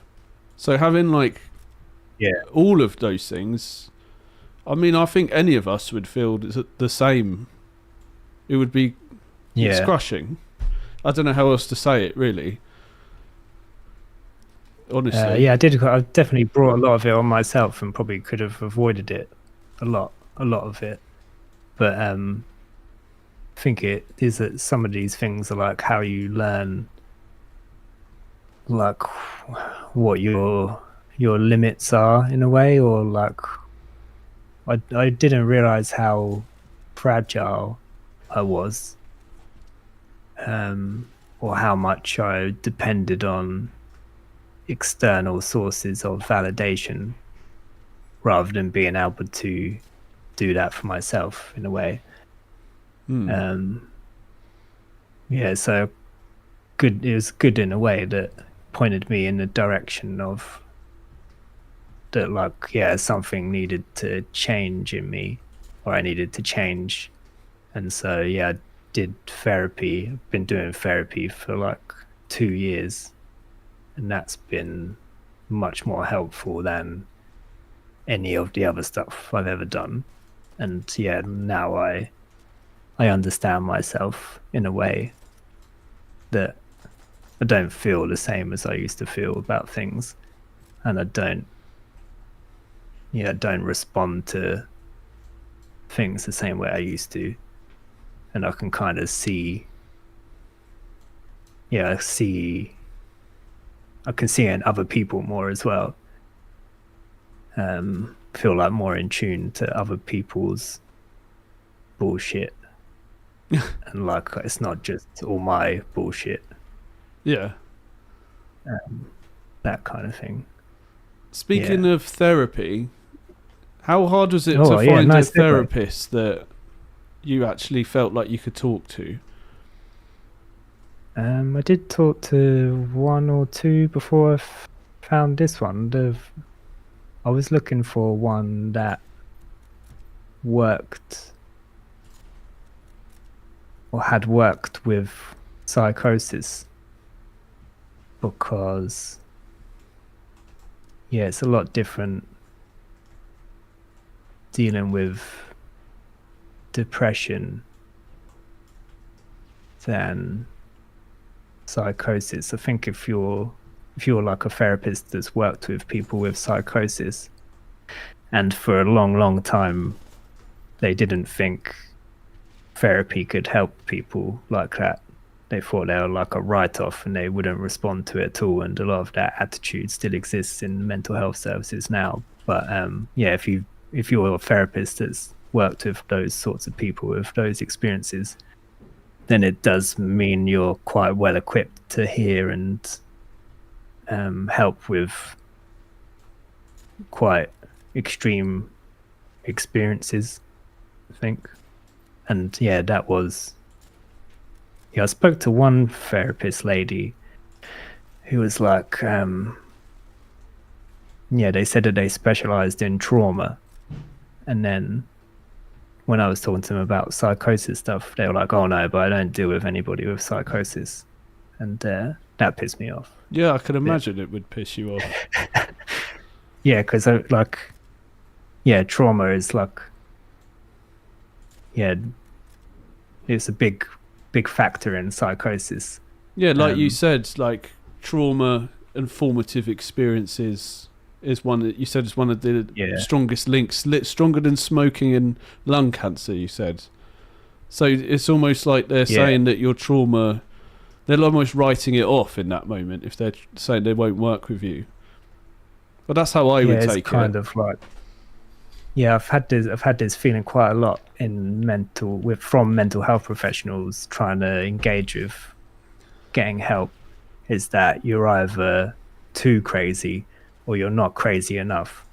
And I'm sure a lot of people feel like that too when they try and get help. Like has to be worse for things to get better. And is kind of it's rejecting in a way. Like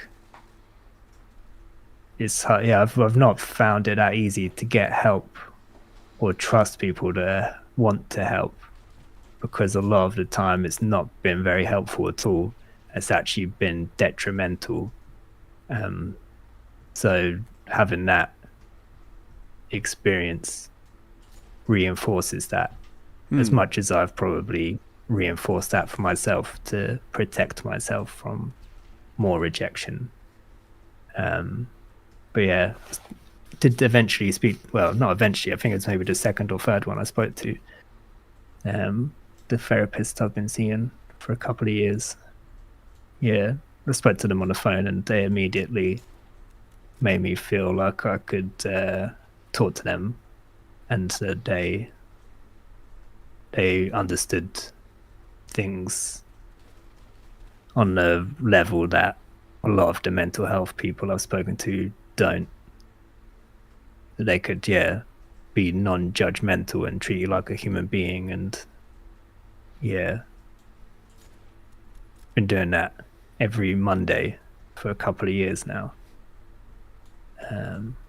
Life-changing. It's been life-changing. What sort of strategies have you learned through your sessions?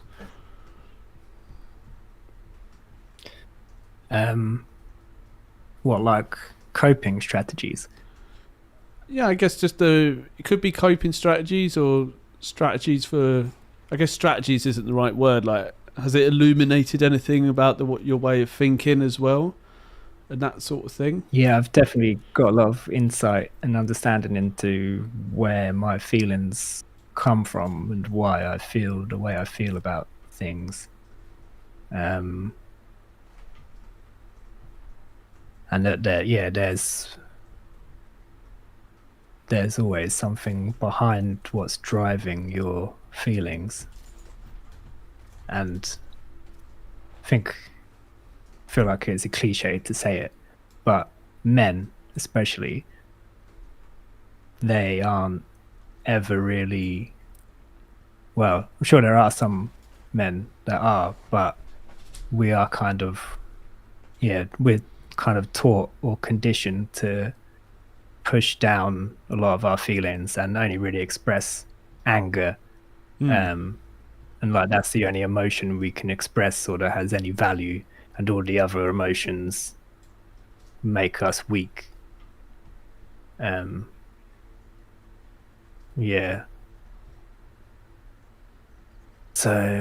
I think I went through my whole life story with her, because it just felt like that's what you're supposed to do in therapy, isn't it? And Yeah. yeah. So how she was- how she, was your young life? Yeah, no, that's what I wanted to do. It's it wasn't her idea. I think it's just my only understanding of therapy is from watching The Sopranos. I don't even think he really does that much in that. But yeah, I went through my whole life story and childhood and stuff like that, and she pointed out to me that my childhood wasn't necessarily normal, and the way I was treated as a child wasn't necessarily acceptable or good parenting. And that's the first time I've ever really heard that from someone, or even been aware that it wasn't that I was a bad child. Or yeah, like I think when you're a child you just think that all the adults know best, Yeah. and if you're in trouble or you've got something wrong, it's because of you and you're the problem.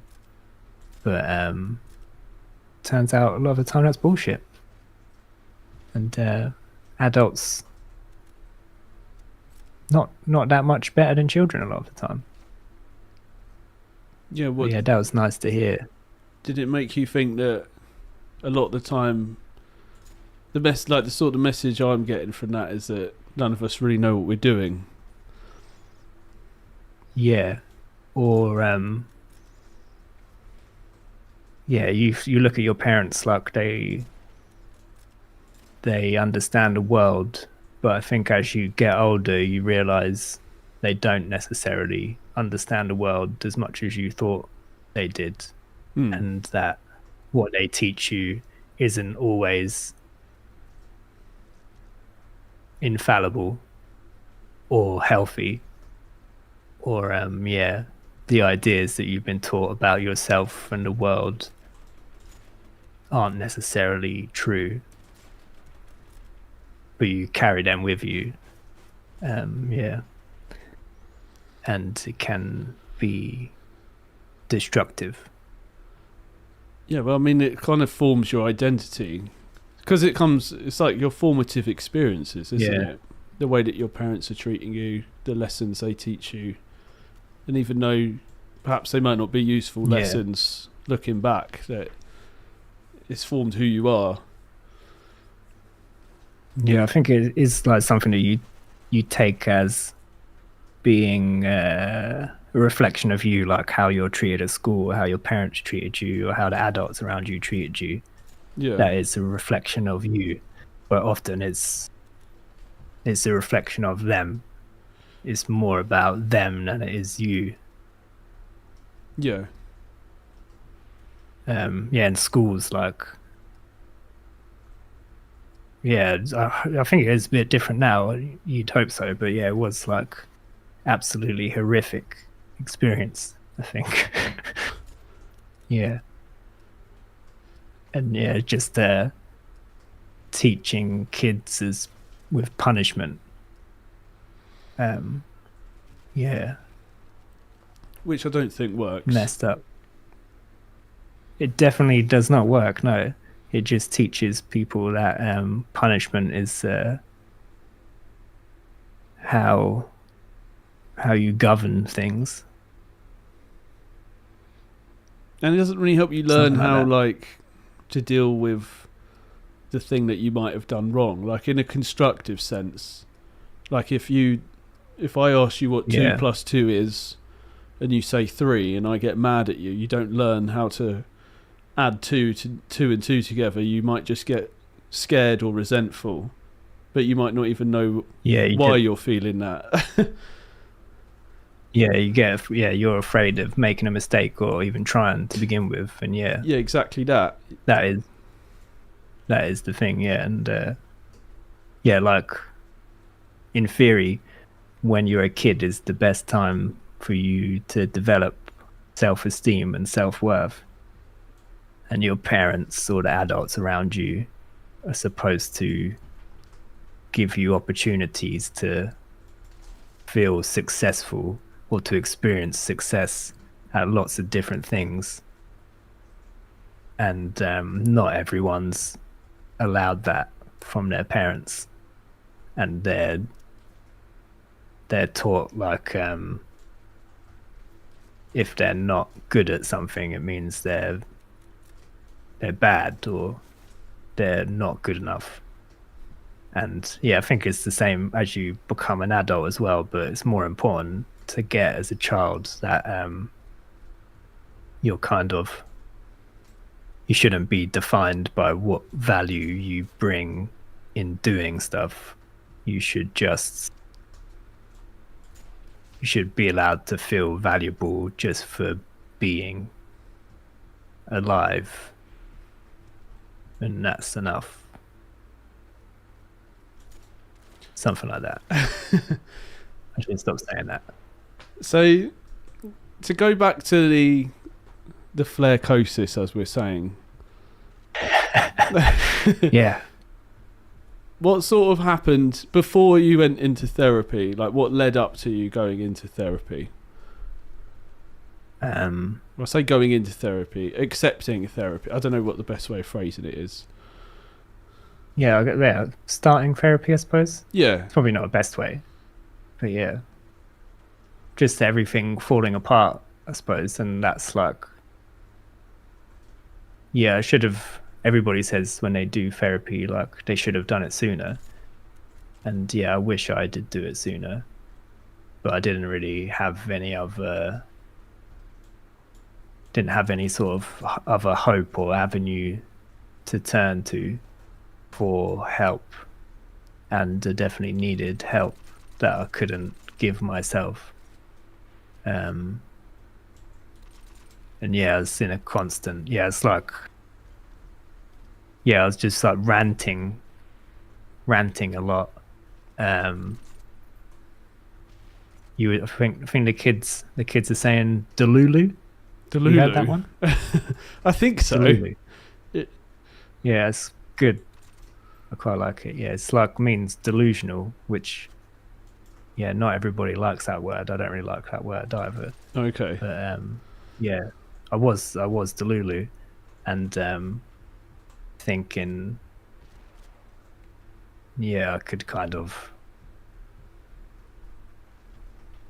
yeah, there were no kind of consequences to a lot of my very bad decisions that I made, which there were.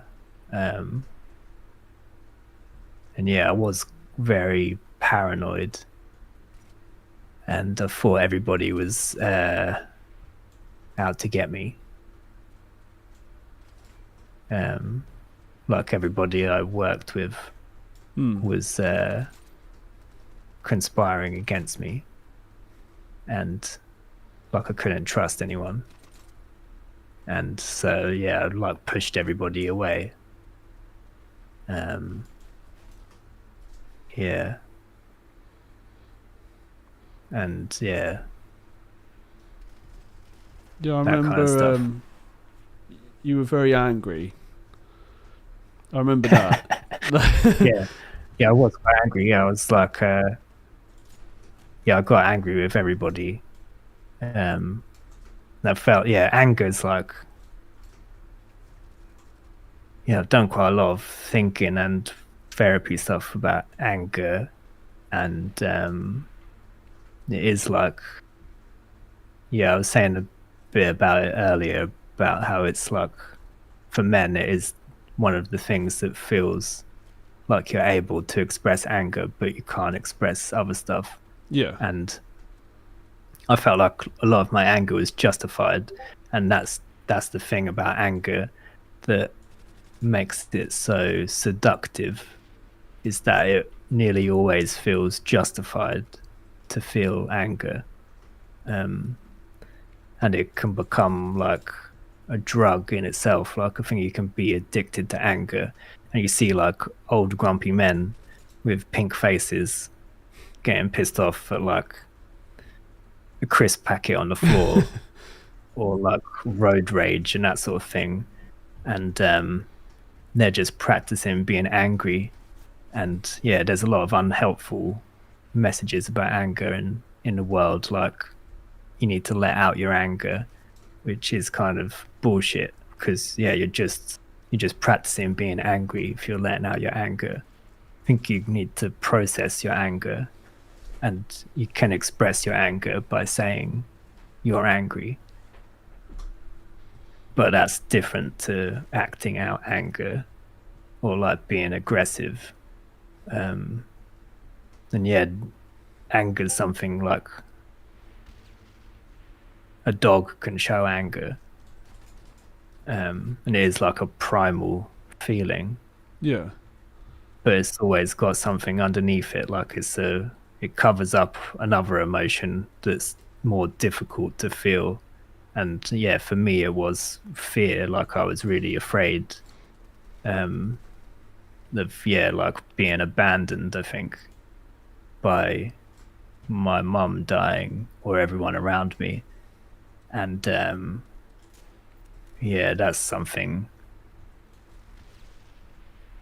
like you can kind of preempt that or reinforce that fear by pulling the trigger first, so to speak.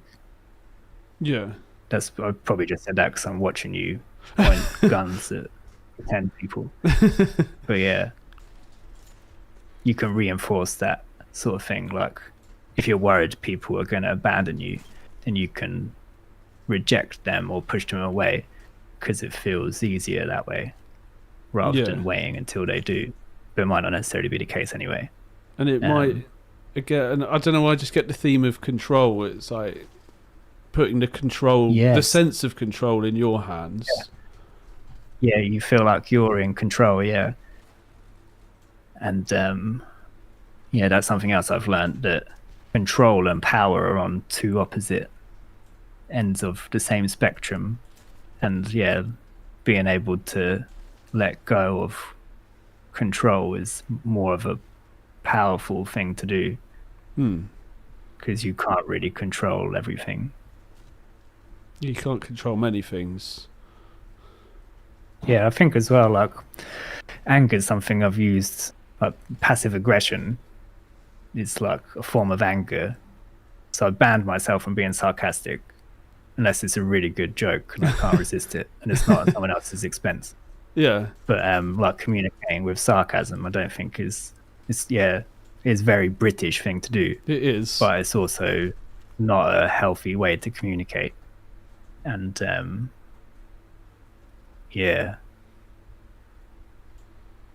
something like that. I've forgotten what I was saying. What were you asking? I was saying about that sense of control. I think you illustrated the fear aspect quite well as well by saying the dog's angry, but there's only so really many ways it can communicate. At the end of the day. There's like something's underneath the anger, so you might be afraid or upset or sad, but it's just easier to feel angry rather than to access that other stuff. And like anger just covers it up and protects you, and definitely something I've used since I've been a little kid, or like especially like a teenager. It's like being an obnoxious little shit, and like building like having like a little bubble of armor protecting yourself from all kinds of stuff like bullies or annoying adults or that sort of thing. So you had your list. Should we consult your list, or? I think I went through most of the list. What the volcano with stress? As I called it. I think we went through most of that. It's like cancer, nicotine, giving up, moving house, annoying neighbors, buying a house, selling a flat, getting a bad tax bill that was unfair and wrong. Looking after rabbits and guinea pigs, like 6 rabbits and 2 guinea pigs, whilst trying to look after my mum, and too much work, didn't get help, which should have done. Yeah, the strongest people ask for help, Jake. Well, I was going to actually ask, say, lessons from this for the future. At what point would you seek help? Say there was another flare coming along. At what point would you... Have you got like a line in the sand now? Like if you feel a certain way, you're going to seek help? Or is that something you thought about? Yeah. Well, like a crisis plan. Yeah, exactly that. Yeah. Yeah. Yeah, I do have that, yeah. I think those are really helpful because I have to do them for myself. For instance, I had to invoke my crisis plan the other day when I had this immense pain, and I said to Joe, I was like, look, if I wake up in the night and I rate the pain, whatever, I don't know, 9 out of 10, we're going to go to A&E. Like, I just set out the crisis plan, and then I had to do that. And but I just followed the plan because when you're in that sort of crisis mode, it's hard to think logically, but you can think, right, I'll just invoke the plan, if that makes sense. Yeah. Yeah, that is a responsible thing to do. I guess it's different because I haven't always had the clear thinking. Yeah. Or like I was saying, haven't really trusted people, especially people that are supposedly helpful. So it's not always been the easiest thing to do is accept or look for help. But now I do feel differently about that, and I know, as soon as, like I wouldn't let it get to the point that I've let it get to in the past, because I'm more aware of what my limits are, and I shouldn't even. There's a certain amount of stress that I shouldn't expose myself to, and I should listen to my gut when I get like red flags about a situation, and I don't need to prove anything by exposing myself to ridiculous challenges or impossible tasks. And what does as soon as I start, go on. I was going to say, what does a crisis plan look like, and what sources of help do you trust? I just knocked over a bunch of stuff. What sources of help do you trust as part of a crisis plan for yourself? I think the main thing is just like keeping myself safe and not, removing myself from situations, not feeling like I need to be the hero, or like I can, like not feeling like I can rewrite the ship in a way, like I don't have to, like cutting my losses and like accepting can't cope with things, and hopefully not exposing myself to that level of stress in the first place.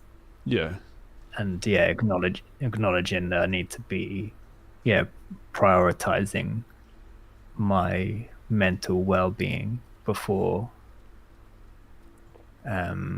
sacrificing it for something that's not worth it, that sort of thing.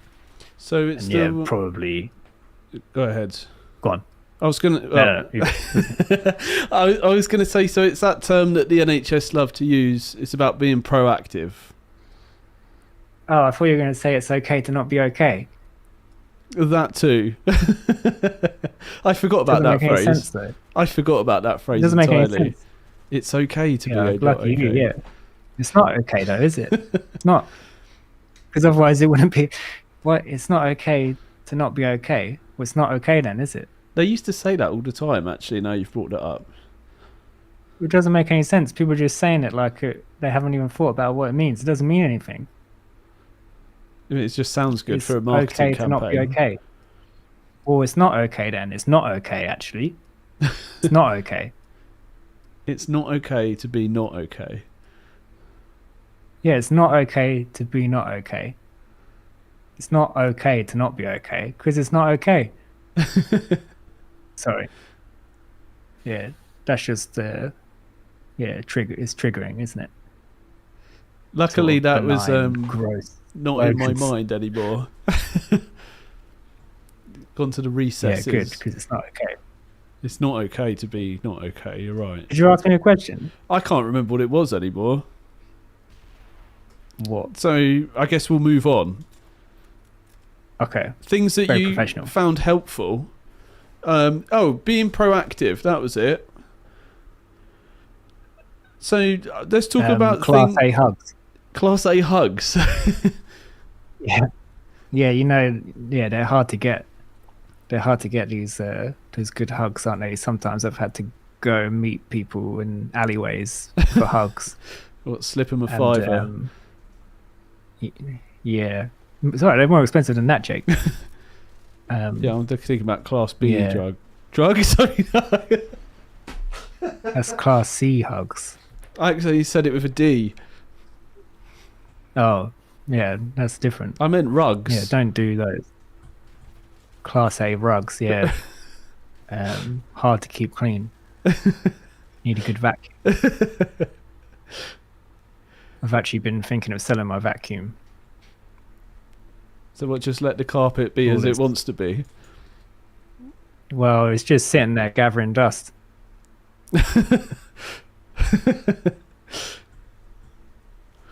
It's bad. I like that one.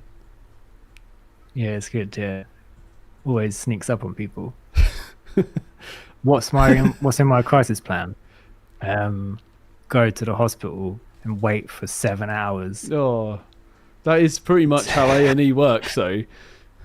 Would you go to A&E? That's a question. Yeah, I have been there. Yeah, I have been there in the past couple of years. I've been there 3 times or something. Yeah. And what do they do? I'm just curious. How do they help you? Patronize you or minimize your problems. So they do nothing. Not really offer much practical advice. So are you saying you wouldn't go there? Basically, don't go to A&E. No, I will. Yeah, no, because what I will do is, instead of not listening to what people advise me to do, like I have in the past, is listen to what people advise me to do, even if I don't think it's going to be helpful. That I should listen to what people who have my best interests at heart say, and take their advice, and be open to help, even if it's not going to be the perfect help or it's going to solve everything for me. Just trying to pursue help is a big help. Yeah, no, like you said earlier, not many people actually seek help. A lot of people just sit with their problems and think, oh, if I wait long enough, it's going to disappear. Yeah, which it won't. Yeah, my experience, it's the opposite that happens if you wait. Yeah, and I've spent quite a lot of money on self-medicating through all kinds of things, like buying cameras that I don't need, or things on Amazon that I don't need. And yeah, I should have spent all that money on therapy. And therapy is worth ruining your credit score for. It's the best investment you can make in yourself. Not that I'm a shill for therapy, but yeah, you can lose everything in your life. All the materials you own, your house, whatever, but they can't take away all the stuff you wish you remembered from therapy. And what would you say to people? Because I've had people join the chat before and they said therapy's been useless for them. Do you have any words for them? I think the main thing with therapy is finding a therapist that you get on with. And that's actually in all the studies and research, the number one defining factor of the success of therapy is the therapeutic relationship. So the relationship that you have with your therapist will be what defines whether it's good therapy or not. And there's a lot of shit therapists out there. So it can take time to find the right person. Yeah, it also depends where you live as well. So, yeah, like I've had therapy with the NHS, which was quite limited, and I've done it privately and paid for it, which I've been, yeah, grateful that I've been able to do that. But yeah, you should try and find a therapist that you get on with, and not just accept what you get given. And like, if you can find a way to pay for it, then it's better off. Yeah, you're better off paying for the therapy than paying for not having therapy. See what I did there? I do. The cost of That's not good, going yeah. to therapy. Yeah. What's the cost of therapy compared to the cost of not going to therapy? And yeah, it's something that once you do it, so I think a lot of people, they just go through the motions of therapy, like they turn up and then that's the therapy. But actually being committed to it and being honest and yeah, like properly reflecting on yourself, and yeah, the therapy is, in a way, that's the easiest bit. The bits in between the therapy is harder. Like, you can just turn up to therapy 1 hour a week and then that's all you're thinking about it.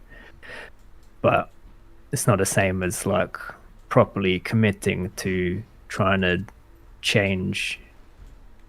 positively change who you are, and be like a better version of yourself by like doing work outside of therapy and like challenging yourself and learning about yourself, and maybe listening to some audiobooks, or if you can read some real books, or like, yeah, learn about different approaches to mental health, and like, yeah, be vulnerable.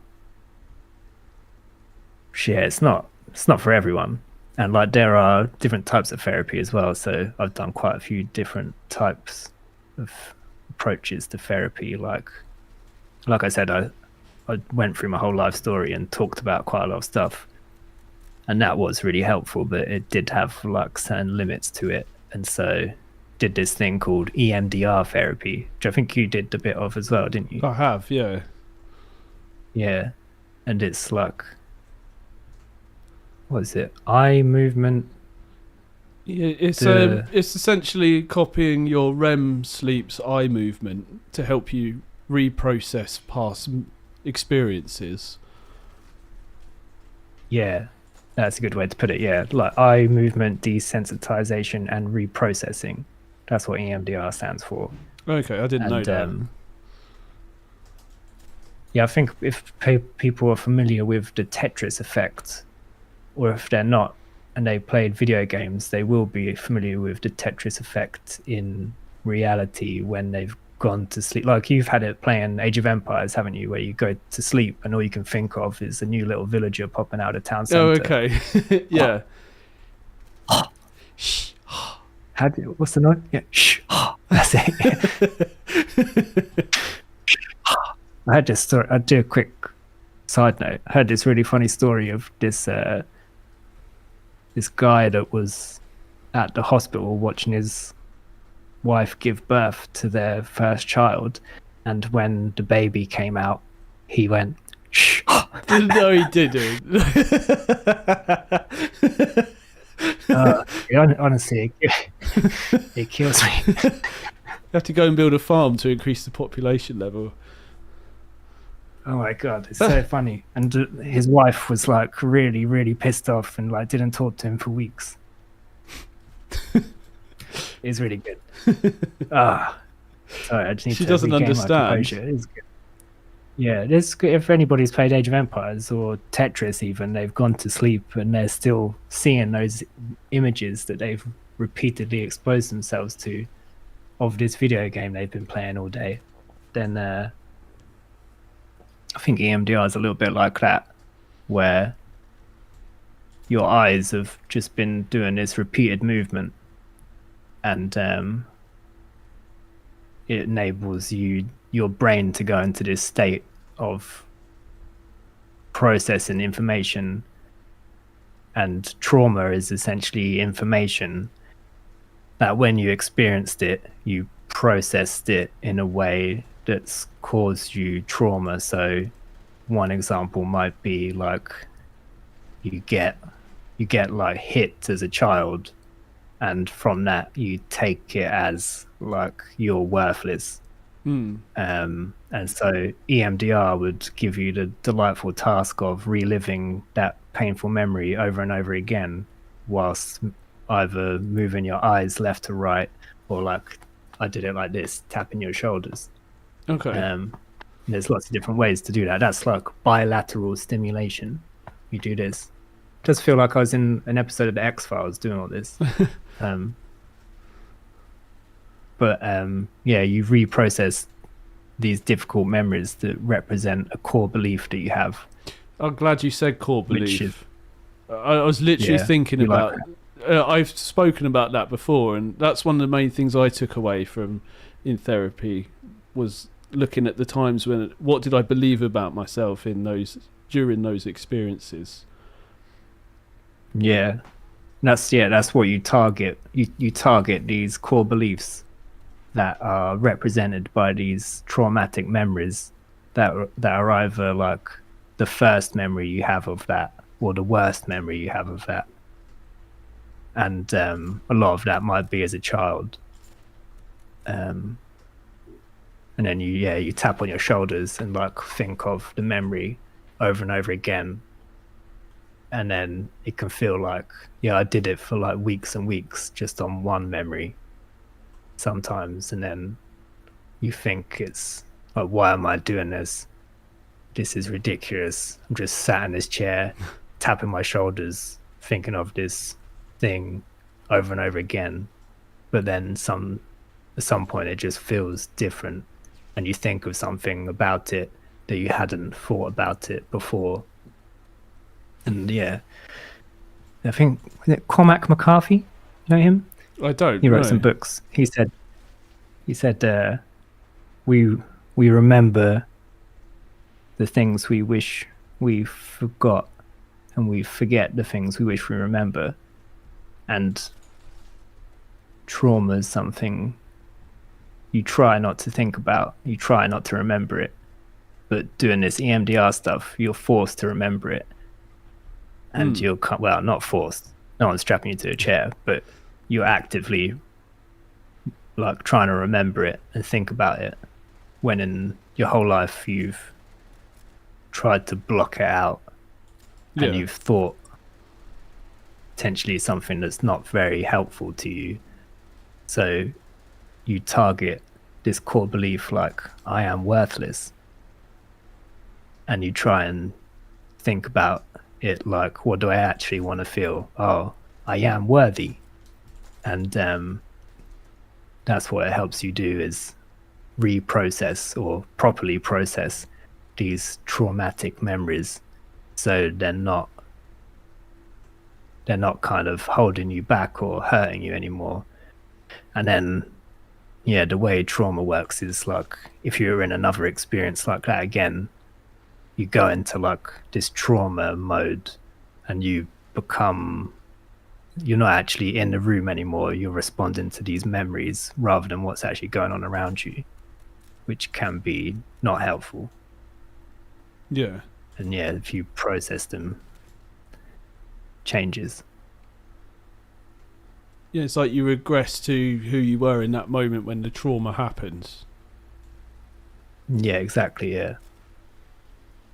So, I guess to round things off, what would you, if you could go back in time, what would you say to yourself? Like, I don't know, Buy 10 Bitcoin. years ago. So you've bought some Bitcoin. Now what do you say to problem yourself? solved, mate.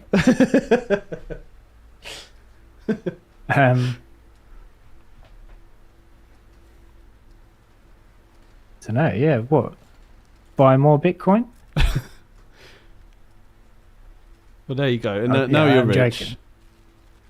Don't buy any Bitcoin. It won't make you happy, especially if you lose the password Yeah, then it'll tear you to up. your wallet.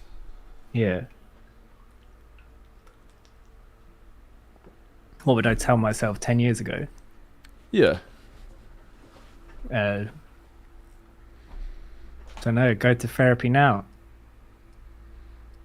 Do you think the past you would have listened though? No. That's often what I think. And I think like, oh, if I went back in time and told myself, I don't know, whatever, I probably wouldn't have listened. Yeah, I think you're ready when you're ready, aren't you? It's one of those things. Yeah, people don't go to therapy. Yeah, therapists will say this. People very rarely go to therapy when everything's going great. They pretty much always only go to therapy when their life's fallen apart, when they've experienced considerable loss and grief and things like that. So it's not people's first port of call.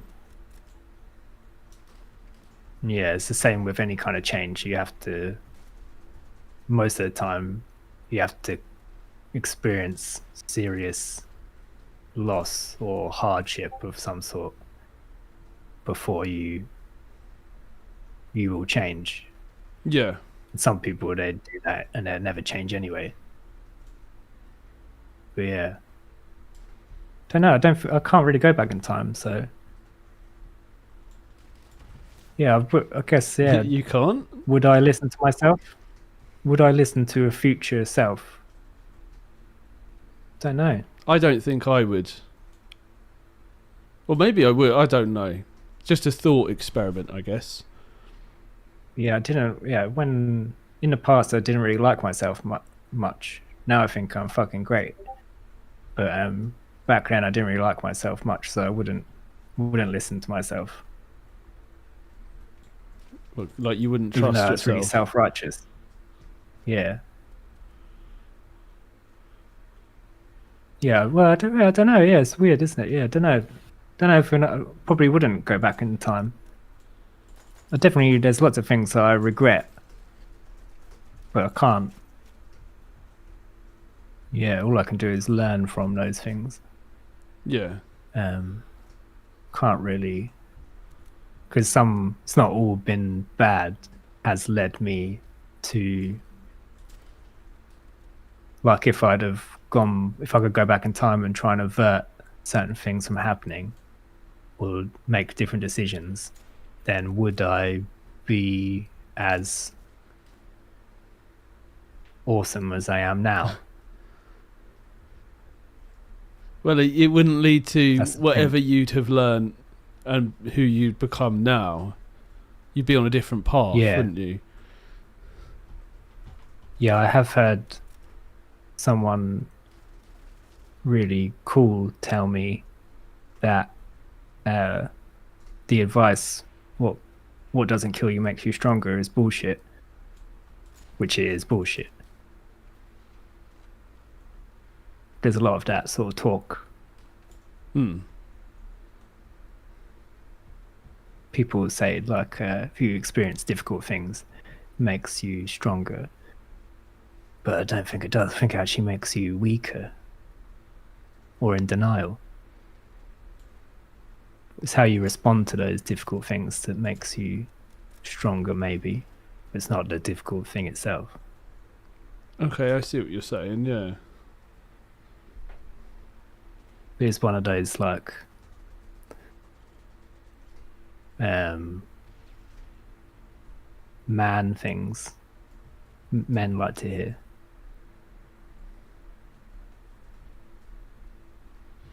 So I feel like using the phrase we used to say, when we were filming people. Not phrase. Things have changed forever. Things have changed forever. Is that what you're going to say? No, at the Things end of have every changed shoot, we'd say, while we're recording, is there anything else you'd like to say? Oh. And like, what did you used to say? Like, you're going to get home, you're going to wish you said it. Oh, yeah. So what say it would now. you wish you said, say, if you like wake up in the middle of the night in a cold sweat and wish you'd told us today? Or you go out into the corridor and you're like, oh, I should have said that. What would you say? Yeah. It's burning. I don't know. Yeah.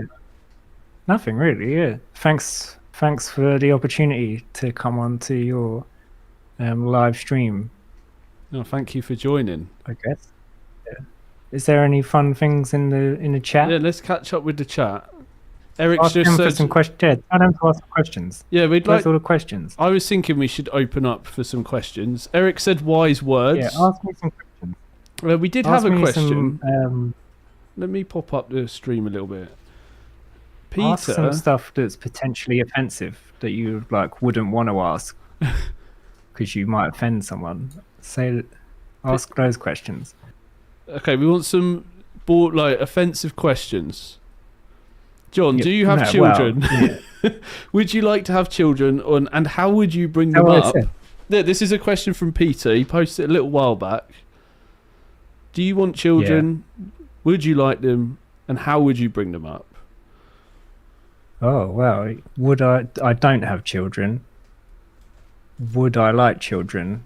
I'm kind of ambivalent about having children. So I'm quite concerned about my carbon footprint. And having a child's not good for your carbon footprint, is it? That's the first But, I've heard. yeah, I do.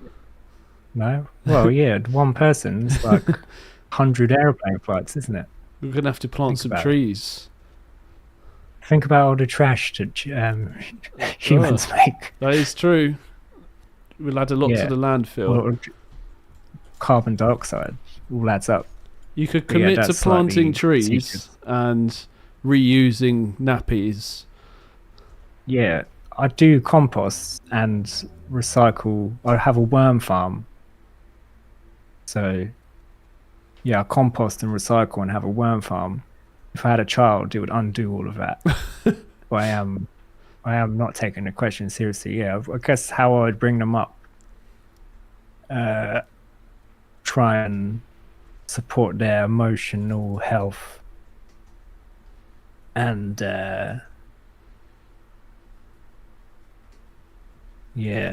not treat them like shit or abuse them would be a big priority for me.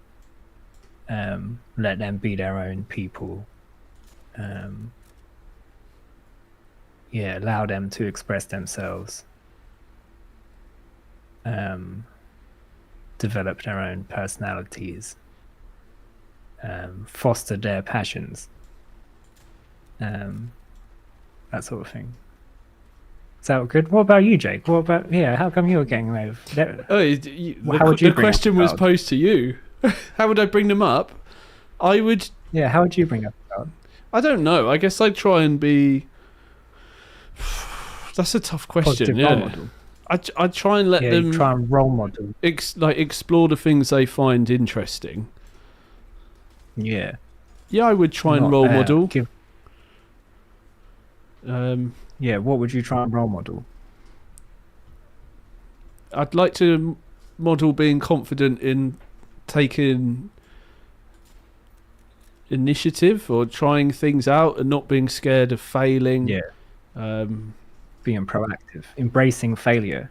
yeah, because that's something I've never been very good at. So it'd be good to try and, I guess, I'd like to just try and teach them to not make the same mistakes. But I feel like everyone goes into it at the beginning saying the same thing. Oh, don't make the same mistakes I made. And then they end up traumatizing them anyway.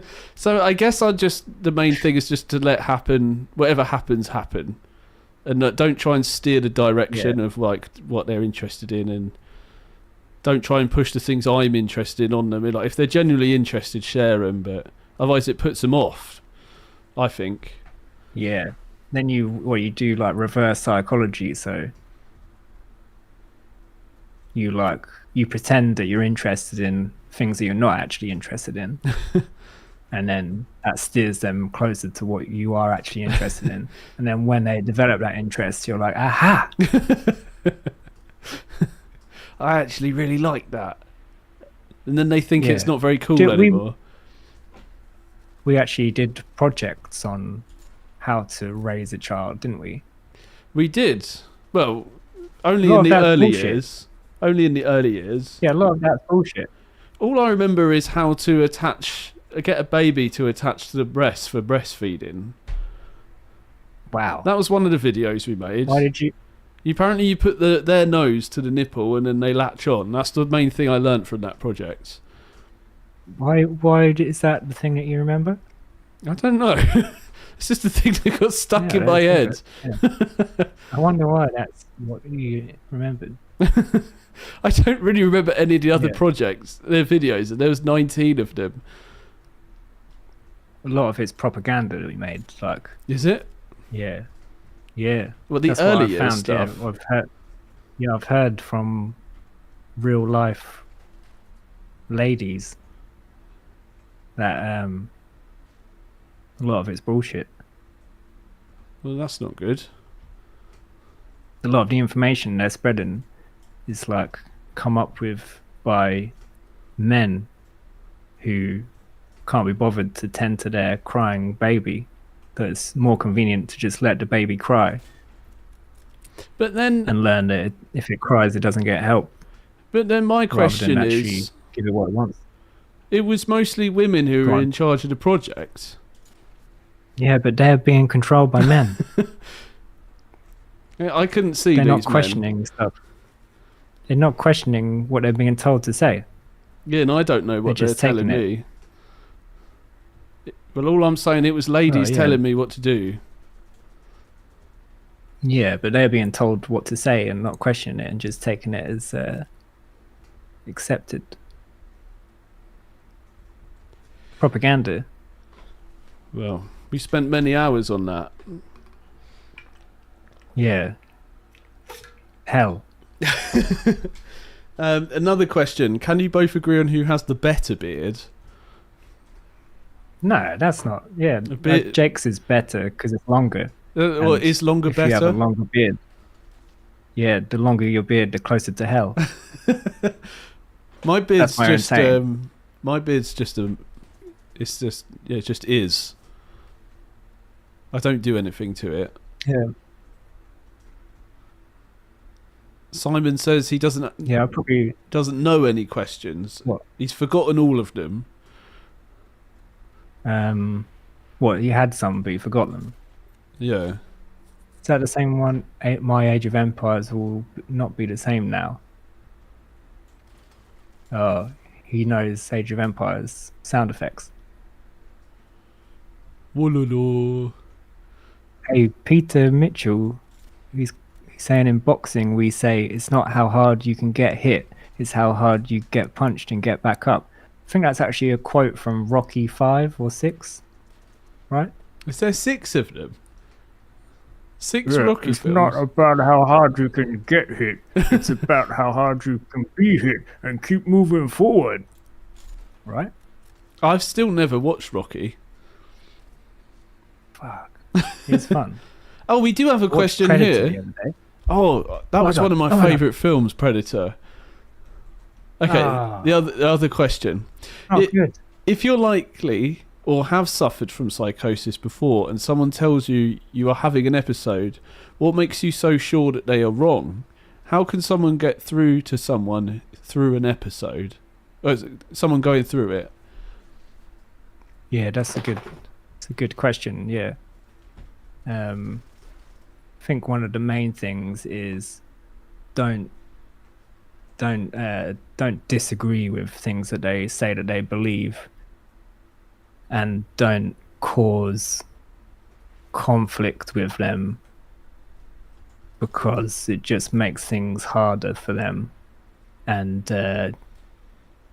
yeah, I guess a lot of the time very like human thing to want to fix people or help people or be able to do something tangible to help, when actually a lot of the time one of the most helpful things you can do is to not do that and not try and do stuff, but just to kind of be with them and allow them to feel safe and listen to and trust you, which isn't really practical advice. But yeah, I think if it gets really bad, or yeah, you feel like you're unequipped to deal with what they're going through, then you have to turn to imperfect measures like calling an ambulance or initiating the boys in blue to come in, because apparently the police are really the ones perfect to respond to mental health crises. But yeah, is that like a suggested thing? Yeah, they're the police are the people that deal with the mental health crises, aren't they? Blimey. Yeah, like, it's funny.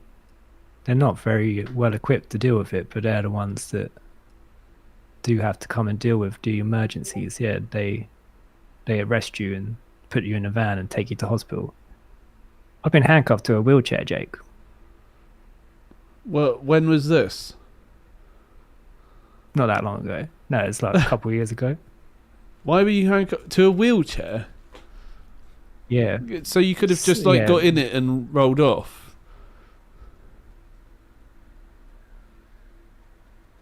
What do you mean? Like escaped in a wheelchair?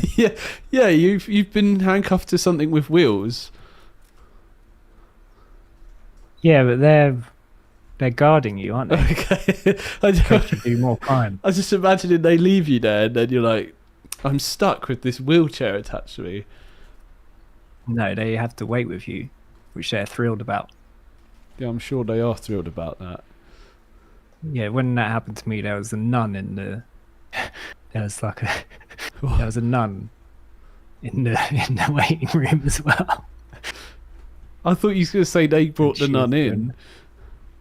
No, they had me handcuffed to a wheelchair, and they wheeled me through the hospital waiting room, and the nun was there, like, doing the cross thing on their body. Oh yeah, which was yeah. You couldn't write that stuff and people believe you. Yeah, Eric B knows Rocky. That is 6, right? What he says to his son. Yeah. VI, yeah, 6. Well, there you go. Yeah, I'm running. Yeah, Rocky 1 is the first use of the Steadicam. Did you know that? I didn't know that. Yeah, what a film. I still haven't seen it. Yeah, well, they've used the Steadicam a lot since. I guess you could argue The Shining, it's been, the first time they flipped it upside down. What, the Steadicam? Yeah, that's the first time they had The Shining Steadicam is upside down. Newer than Rocky. Yeah. Oh. Yeah, the guy that invented the Steadicam, he also invented loads of camera movement stuff, like the stuff that you have in sports arenas, like the wire? Cameras on. Yeah, the cameras on wire. He invented that. He invented loads of stuff. He was the one that was actually operating the Steadicam in Rocky and The Shining, and Stanley Kubrick bullied him into doing it upside down, and he was saying like, "Oh, I can't do it. It won't work." And Stanley Kubrick's like, "Yes, you fucking can. Turn it upside down." And yeah, it turns out he was right. Yeah, that's the shots where he's behind the kid on the little bike thing, and they're going through the corridor. Oh yeah. Yeah. Oh, okay, that was done on Steadicam. That makes sense. Yeah. Oh my God, Eric B, Taxi Driver, lost an Oscar to Rocky 1. Yeah, sad, isn't it? That's why Oscar's not really the best judge of films. Mongfish says they should have handcuffed you to the nun. Oh yeah, that's a good one. Yeah, Monkfish. It's a good name as well. Should have handcuffed. Yeah, that would have been a good juxtaposition. Me handcuffed to a nun. It does sound like a movie. Yeah, it is quite a one flew over the cuckoo's nest situation. Yeah, I haven't seen that, and I was trying to find it the other day, but it seemed like it wasn't on any of the platforms that I had. One flew over the cuckoo's nest. Because I remember you always suggested for me to watch it. Did I? Oh yeah, it's good. Yeah, it's a classic mental hospital film. Have you seen the one It's got with Danny DeVito in as well. I think Leonardo DiCaprio? Shutter Island. Yeah, that. Have you seen that? Yeah, I've seen all of them. Yeah, all of the films are about psychosis. I've seen them all. Yeah. What do you think about them? Shutter Island's good. I like Martin Scorsese. Yeah, it's a good good little film. Yeah. I watched one called Perfect Blue, which is anime. Don't really like that many anime things, but this one subverted my expectations when I thought it was just going to be about a J-pop girl group, but it's actually like she has a psychotic episode for sure in it, and yeah, it's pretty good. Would recommend it. Yeah. Would you say it was called Perfect I Blue? watched one. Perfect Blue, yeah, it's by the guy that did Paprika. It's also another good anime film that's not by Studio Ghibli. Yeah, what's that? There's one. Is it not Gimme Shelter, Take Shelter. I don't know. I haven't heard of that one. I can't remember. Yeah, it's not that famous. It's about this guy who's like, he's having like a psychotic episode and he's getting paranoid that there's this big storm coming that's going to hit his town.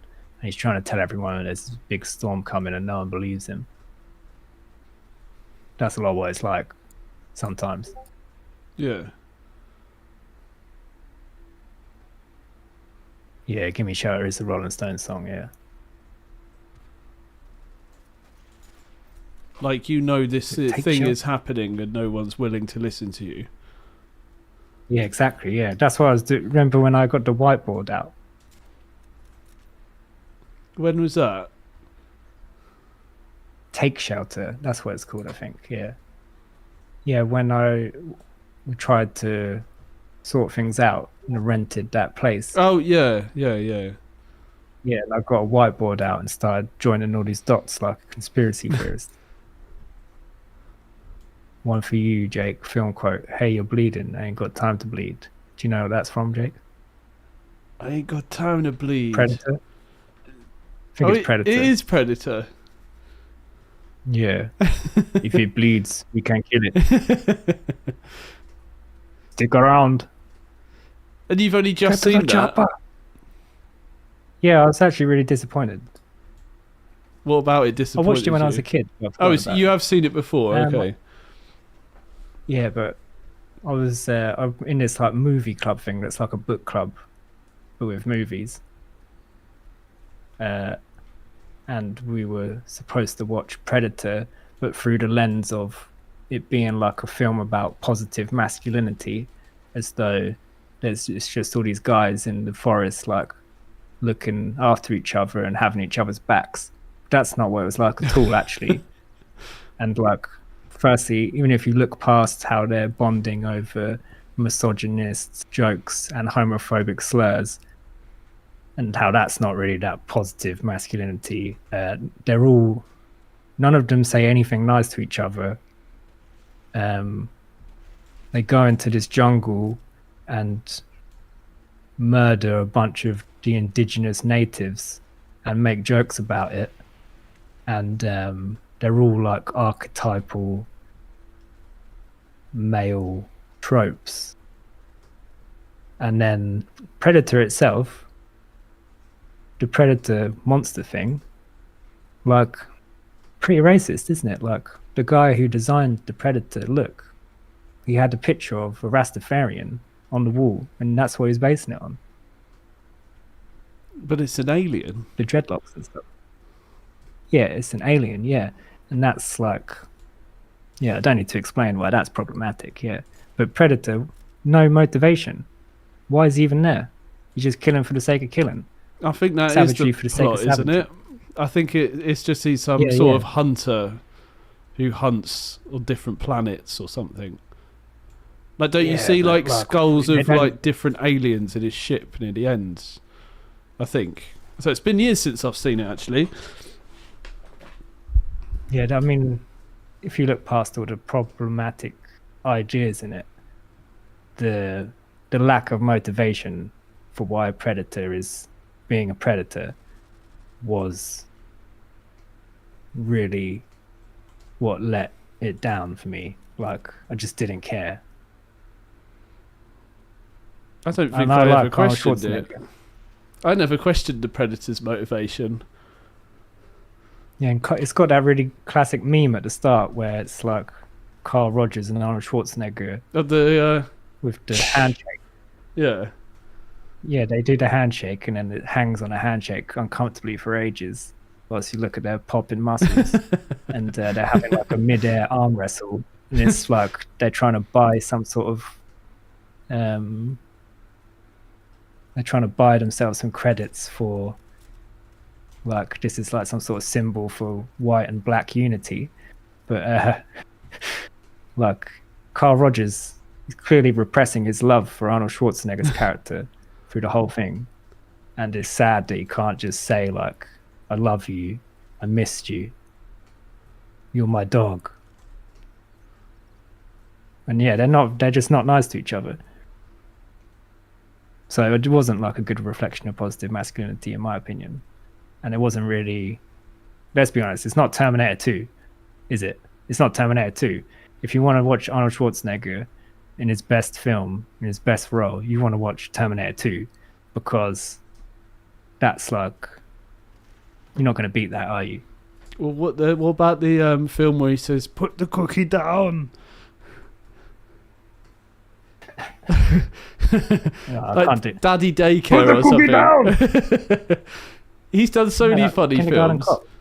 Yeah. That's in the 90s where he fell off. But yeah, he's not a good actor unless it's in Terminator 2. But yeah. I quite like that one. What's the one where he's a clone and then he pulls down his eyelids and there's dots, and then if you've got the dots, Twins. Is that the one where it finds out if you're a clone or not by having dots under your eyelids? Oh, I think Total Recall. That might be it. I don't remember the name. I kind Judgment Day. of spoiled the whole plot of it as well. I need your clothes, your gun, and your motorcycle.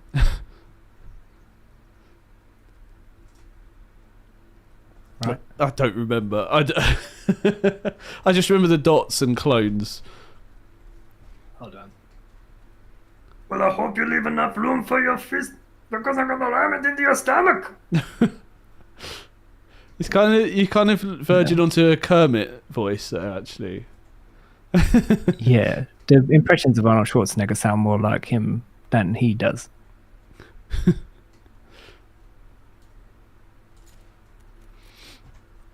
But yeah, Terminator 2, great film. Much better than Predator. Sorry. I'd have to rewatch it. Yeah, Terminator 2 is really good to rewatch anytime. It's just like pulsating action. Great. Good shit. Also, good early example of a strong female character before what we have now. Oh, was that John Connor's mum? Sarah Connor, yeah. Sarah Connor, that's and she it. breaks out of a mental hospital, which is really cool. She stabs like a psychiatrist in the knee and stuff. Honestly, I don't remember. I'd Yeah, have to it's worth rewatch it. watching. It's very enjoyable. Highly enjoyable film. So Any other questions? no, we haven't had any other questions. So I was thinking maybe we'll just promote your podcast for a little bit to round things off. your intermittent Yeah, no one listens to uploaded podcast, Coffee and Psychosis. Yeah, Where- no one listens to podcasts anymore, I don't think, I think people do. today. Where can Yeah, they people listen find to it? 10-second clips from them. You can find it on the internet. If you type in coffee and psychosis, it should be the first result. We pushed down the studies that link coffee to psychosis. There you go. I'll put it in the chat. Propaganda. Ooh, We've got that it rolling work? in the chat. I don't know if it works, but I've linked it. it does work, yeah. So if you want to hear more of John and who he interviews, there you go. Coffee and Psychosis. A podcast Yeah, that's not about thanks. coffee. Thanks for giving me this platform to promote my work. That's what it was all about at the end of the day. Yeah, That was our agreement, wasn't it? monetizing psychosis. We're not here to talk. Money We're coast. here to promote a podcast. Oh, yeah. Oh my god, someone said 111. Oh no, 11. 111. See, Mongfish listens to podcasts. That's one person right Yeah. there. What podcast? What podcast? Well, you want specifics? Yeah, prove it. Name 5 podcasts. What? This is getting serious now. I've told 2 people that I know a link to this. Wonder if they'll keep talking to me after this. What's that? No, a link to what, sorry? To this stream. Oh. Oh, I see. So you Peter Mitchell, pod what exactly? What do you think the next big media is? The next big media. Probably... It's hard to say. I guess... Podcasts are the newest one, isn't it? It's the youngest media podcast, right? I think it'll be something to do with glasses, like wearing technology glasses. I can't think of a better word for that. VR. Not VR, like Snapchat are developing some glasses you wear, so you can still see what you're doing, but you can also use, like, essentially have your phone in your glasses. Simon Yakovlev, he's trying to form some question, but he can't find the right words to say it. Why don't you just say the wrong words? Yeah, I was going to say use the wrong words. Just say key words and then put a question mark. Smart glasses, yeah, that's it. Hey, are you trying to call us smart asses? I mean, now you said it. That code. Nasty Bob. Smart glasses. He's put that in quotation marks like it's not true.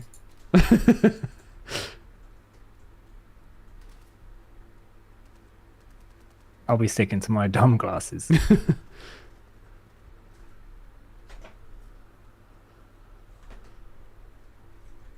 Yeah, I sold my VR headset as well. you never really used it much, did And you? my Nintendo DS. The Nah, DS? just for watching fetish. Huh? DS? Yeah, my Nintendo DS. That's like vintage now. It's not the way you say it's really funny though.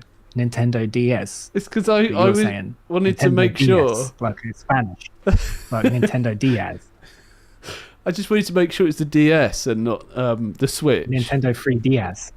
Yeah, I sold the Nintendo DS more than the Switch. Really? Oh, yeah, because it is vintage. Yeah, it's in really good condition as well because I never used it. I sold it for like 190 and I sold the Switch for like 170. The Switch 2's coming out My soon, God. isn't it? Monkfish. Well, they listen to foreign things. There you go. There's some Conan and 5 Brian podcasts. You don't listen to podcasts, do you? I do. I look listening to Lex. Have you heard of Lex? What's that? There's a guy called Lex, and he just talks to people. Or Joe Rogan. About I mean, he talks about all sorts of things. He'll get like people who are developing AI. He wants to talk to Putin at some point. He's talked to Vladimir Zelensky. Yeah, I'd like to talk to Putin at some point. He talks to like all sorts Working of people. my way up. I thought I'd start with you and then eventually the I'll first get to rung. Putin. Yeah. You're the first boss. God is the last boss. God, the Godcast. Come on, Simon. That's a pretty go, good Simon. name for a podcast. Godcast. Yeah, Godcast. It's got to already exist. That's got to be the Pope's podcast, right? It does sound so catchy. Someone has to have taken it. Yeah, it's already taken, yeah. Guess what it's about? It's about Satan. Someone pretending to be God sits down with celebrities. That's the thing with podcasts now. The celebrities have taken over it.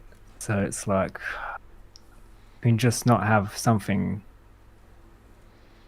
Okay, some that's of not my for celebrities. yeah, some of my favourite ones. Do you know Theo Von?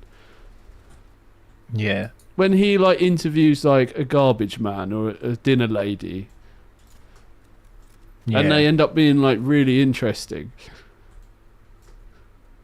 Yeah, that's more good. Yeah.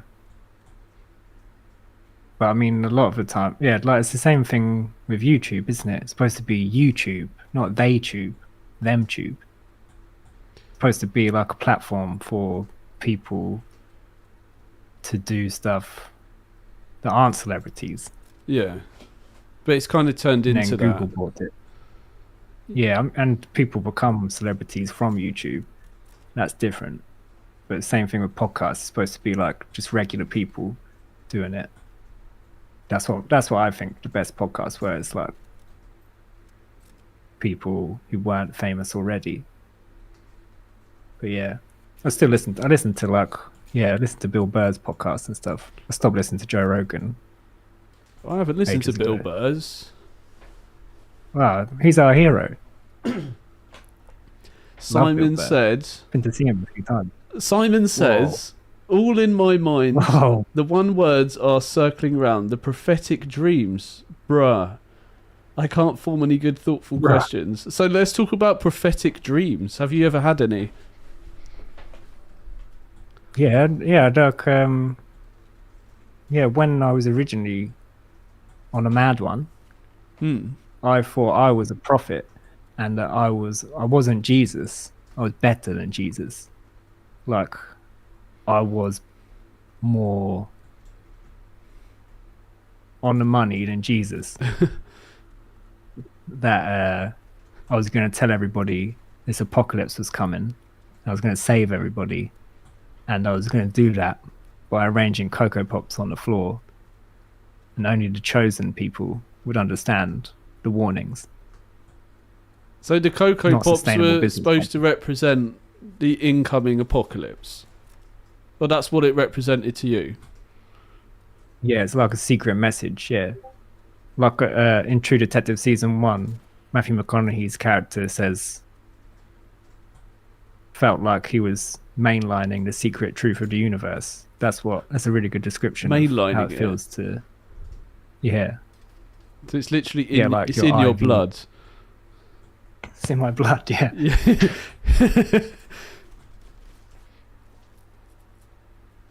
Yeah, it's like you're delivering a fruit. Ben says the Cocoa Apocalypse. Oh, well, there's some good ideas going around there, yeah. The Cocoa Apocalypse, yeah. Maybe you should sell that to whoever makes Cocoa Pops. And then they're always doing different forms of Cocoa Pops, so maybe it's not that good for children. But Prophetic Pops. have you noticed in supermarkets, the cereals are arranged strategically, so the stuff that's lower down is kids cereal that they'll see Oh, at their head and height. then yeah, and then the stuff that's at an adult's eye level is the more expensive cereal, and the stuff that's at the top is the least expensive cereal, I've never thought to look. or at the very bottom. It's the same with other products too. There's a lot of psychology in the supermarkets. Next Jake. time I go, I'm actually going to look out for that. Yeah, the way they arrange, you'll find like around supermarkets, the stuff that's at eye level is the stuff that they want you to buy that's more expensive. Ben's just come up with a new video game. It's a strategy game where you organise items in a shop. That's already a game, isn't it? It does sound like a game. It sounds like quite a good there's idea. shops. There's a game shop simulator, something, right? Is there? Oh, I guess there probably is. Yeah. Supermarket simulator? Oh, well, it already exists then. That season think of there's True Detective is the rip-off best of it, single oh. season of anything. Ah, talk to me. Who's this guy? That's Mongfish. Who is this guy? Ah, Mongfish. Yeah, that's not a Mongfish opinion at all. Yeah, that's like the best. Yeah, if I ever made anything like that, I'd probably just kill myself afterwards because there's no coming back from that. So Peter says items are moved around in supermarkets to keep you to stay in there longer, so you buy more. Yeah, they move them around a lot, don't they? And then when you think you know where things are, it's not. It's gone. Yeah, supermarket owner simulator. Oh, that's actually the most annoying thing. I hate it when they do that. Yeah. I just like things being in the same place all the time. So I get really bothered when they move items in the supermarket. I know in America that they put all of the most important or basic things that you would get in a supermarket around the outside of the supermarket. And all the stuff in the middle is junk. What, so you can get lost in it? So if you don't want to buy shit, you just go around the outside. But they're banking on you walking through, Yeah. not just going around the perimeter. Yeah, now that I think about it, like the fruit and veg is always like on the... Yeah, it is on the outside, isn't it? It's one the... It is near the front though. You're kind of like confronted with fruit and veg as soon as you walk into a supermarket. The bread is always at the back. But that's the thing, they've changed it so much now. Like supermarkets have everything in now, don't they? So it doesn't really... It's not the same. But yeah, we should finish this. Yeah, I don't know how long we've been Do going. you know the difference between men and women shopping? Do you know the difference? Do you know the difference between men and women? No. Is this like a setup for a joke? Or is Yeah, this this some is actual gonna go bad. analysis? This is gonna go bad. This is gonna go bad. This is the final note of the You're gonna get cancelled. talk. Yeah, if I get cancelled, that'll be amazing publicity. Yeah. Is it a joke? We'll find out. Or maybe he's actually asking us. Like Do you know why genuinely. the blind person fell into a well? Why did the blind person fall into a well? He couldn't see that well. Do you guys think that we are supposed to be here? Like it's supposed to happen? Oh, Nah. men buy to a list, women shop free for all. Nah, that's not true.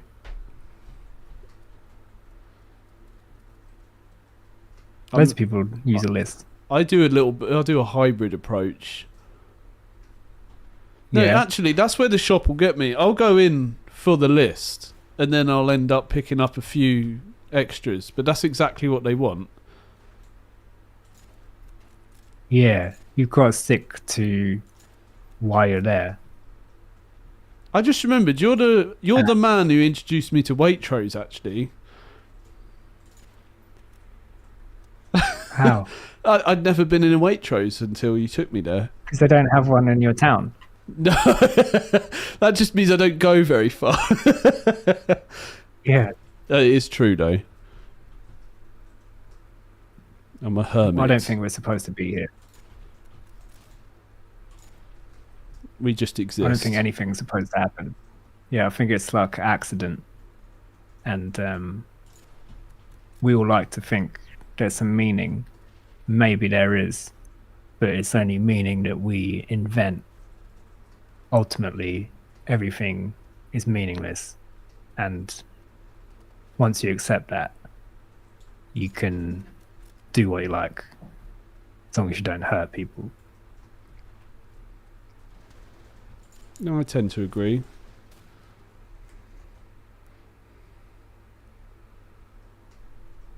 Just exist for some reason. Yeah, that's a good cheerful note to end on.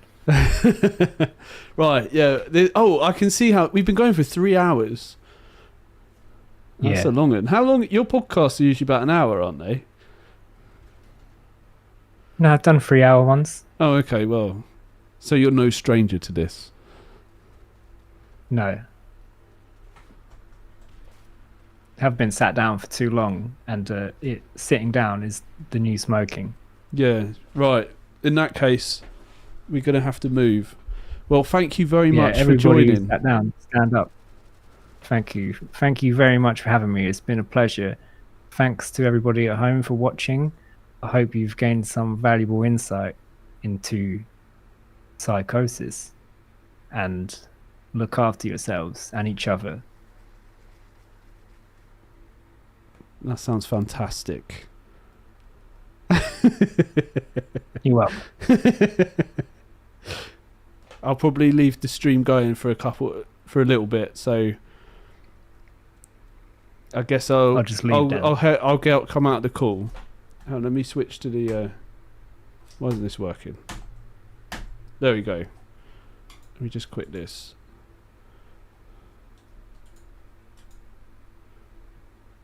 Where's my Discord? It's gone. Oh, there we go. Monkfish loved it. He did.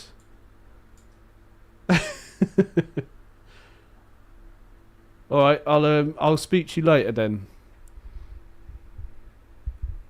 You talking to me? I'm talking to you. I'll probably stream for another a little bit. Okay. A little debrief. All right. Yeah. Okay. Yeah. Thanks. I'll speak to you soon. All right. Thanks a lot. Cheers. See you later. Bye.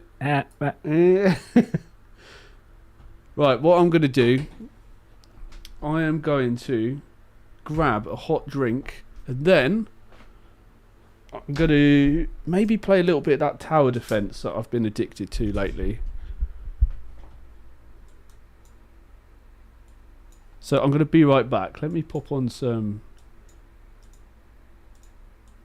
Where's my little Skyrim playlist? Pop that on so it's not dead silent while I'm going to the kettle.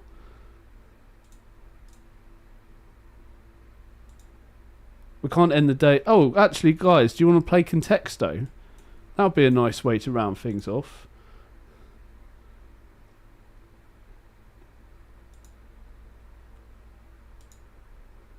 Where is it?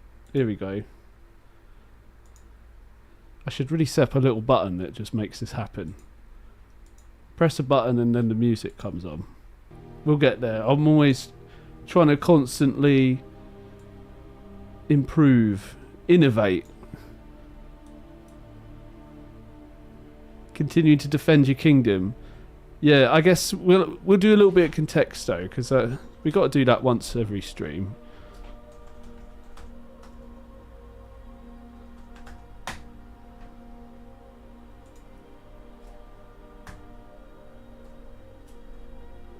Where's my OBS?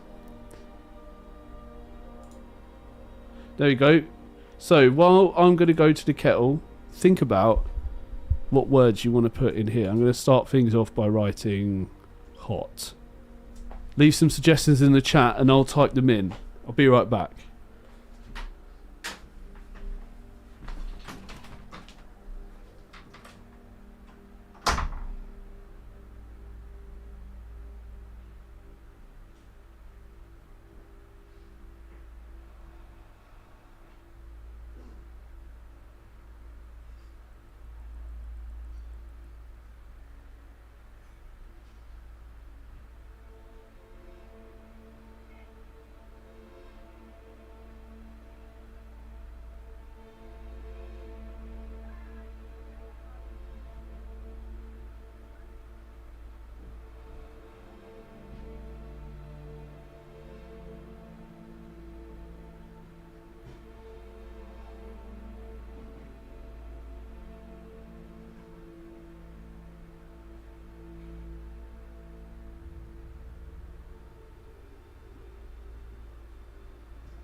Oh, we got loads of words here.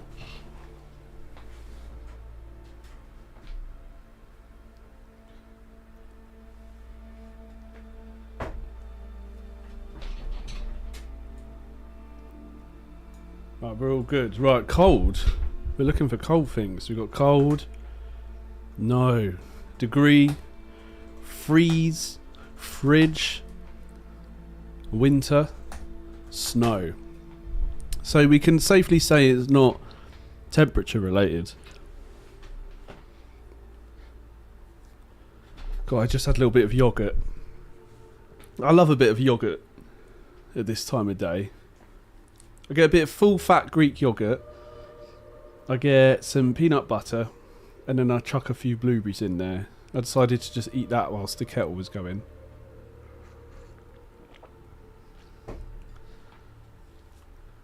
In fact, let's type in yogurt. Wait, I thought there was a H in yogurt. It knew what I was trying to say. Wait, I need to Google this now. Yogurt. In the UK, the preferred spelling is yogurt. Oh, that's why then. Season. Time. Clock. Number. Wait, Joe, you're here. You're supposed to be at work.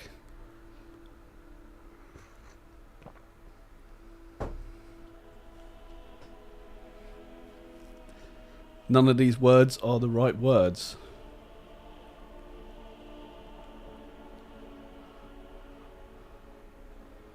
What are we thinking? It's not season, it's not time, it's not fridge. Place. Nope.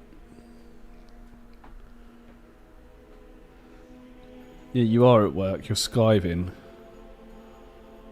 Skiving off at work to play Contexto. Well, you're just in time.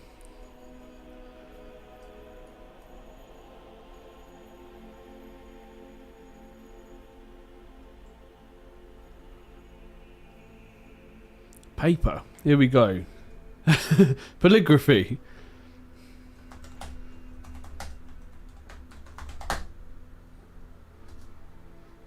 He doesn't like it. Yeah, all words related to work. Well, we didn't type in the word work. Photos actually up there. We got building, people. Building people. Building people photos. We could go for video. Nope.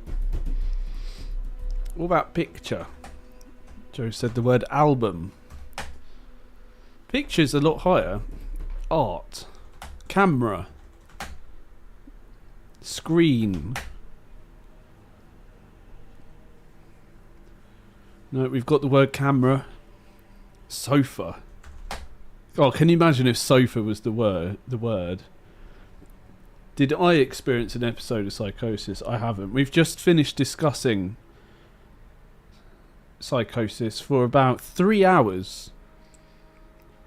So if you'd like to catch up, you can rewind the video and there's 3 hours of content of us talking about it. We're just rounding things off here with a nice game of Contexto. Colour. I'm going to add the U in because that's how we spell it. Oh! Even though it corrected me back to colour. Image. Yeah, we've been going for a little while today. I say a little while, I tend to stream for about 4.5 hours, which seems a bit crazy. Well, not crazy. What I mean is how do I stream for... I sit here for 4.5 hours? Because that's roughly what I average every time I hit stream. So this is one of the shorter ones. So it's colour related. Could be. Could be, but you never know with this game. We'll get near the final word and we'll be confused.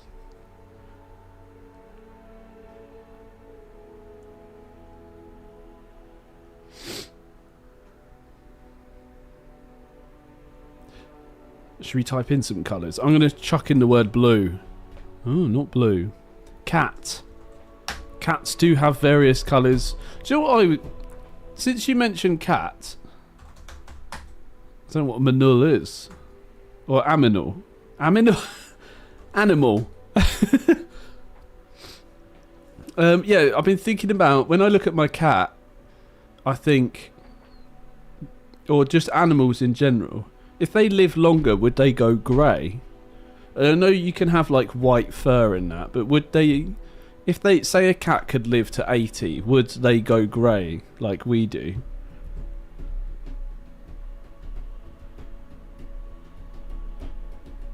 I guess so, because it's like DNA damage, isn't it? That's why hair turns grey. I just think about that sometimes. Or what other animals live for a long time and have hair? And then can we look at some old animals and see if they have grey hair? We've got the word painting.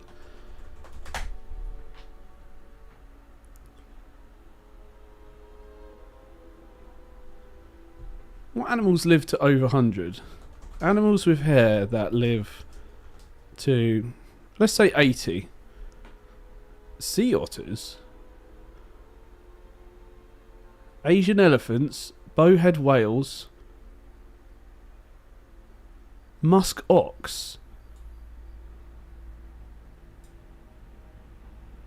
You've never seen it even though I had lots of pets.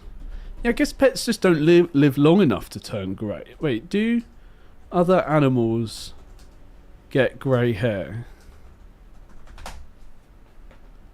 Yet, the greying of animals, including humans, is a biological process.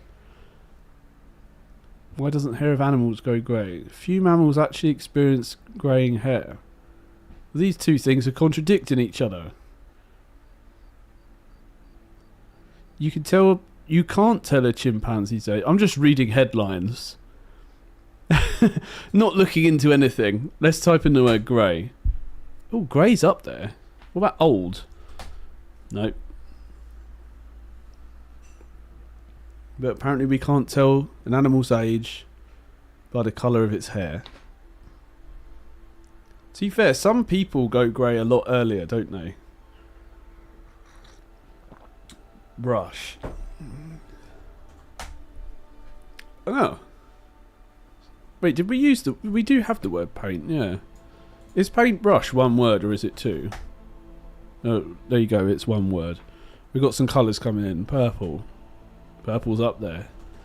Yellow. Pigment. Pen. Pencil. Ronseal. Does what it says on the tin. Have you heard of Ronseal? There you go. It paints fences. Does what it says on the tin.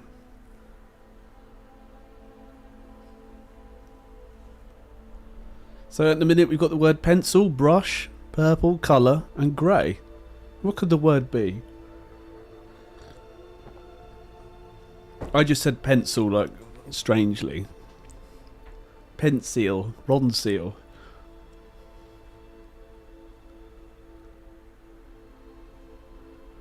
So we're getting there. No, I haven't, Ben. Wood. Ink. But we've been discussing it today. We talked about Psychosis for about 3 hours. Drawing. Now we're just rounding the stream off as we like to, with some contexto.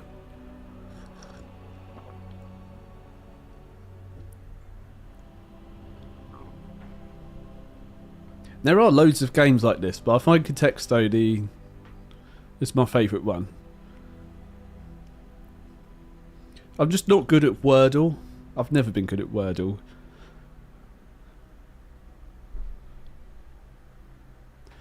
Okay, let me ask Google, do cats go grey? Yes, cats can go grey, though not to the same extent as dogs. Particularly around the face and muzzle. Yeah, I think our old cat used to have white hairs, but I wasn't sure if it was because she had like literal white fur as well, but she had black fur. She was a tuxedo cat, but she did have a few white hairs on her head. I do remember that. I typed in the word lead. It didn't go anywhere.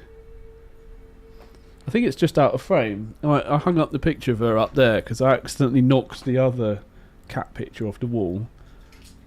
And it broke the frame. Which was silly of me. Graphite? No.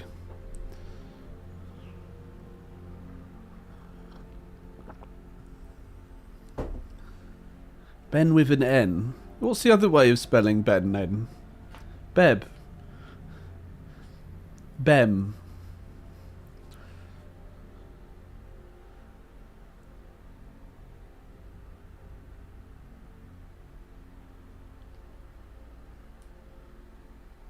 We'll never know.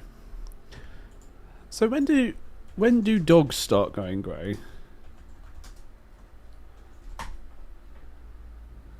5 to 8 years old? But if they're stressed out, 4 to 5. Arch was already there. I'll type it in anyway. Coal. Dust. Wait, what was the word the other day when we played? It was like coal was the second word. I can't remember what the word was now.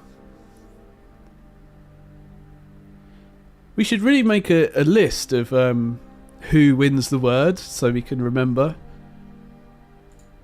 In fact, that's a fantastic idea. From now on, we're going to be keeping tabs. I've got a notepad open. Whoever wins... Oh, yeah, it was tar, wasn't it? You're right. Let's throw it in anyway. Who got the word? Scissors.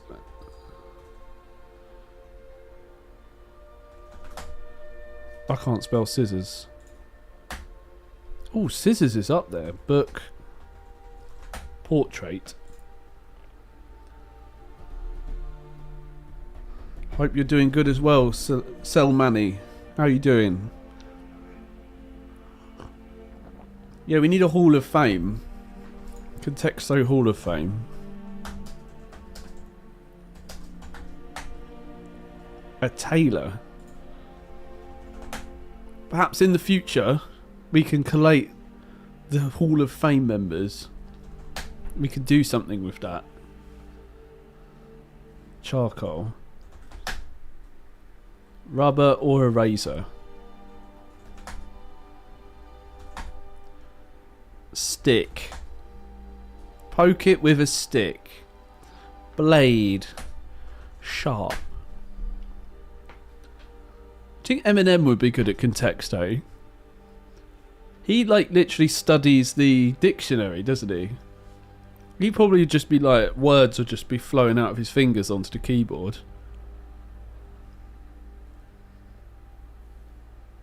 Knife.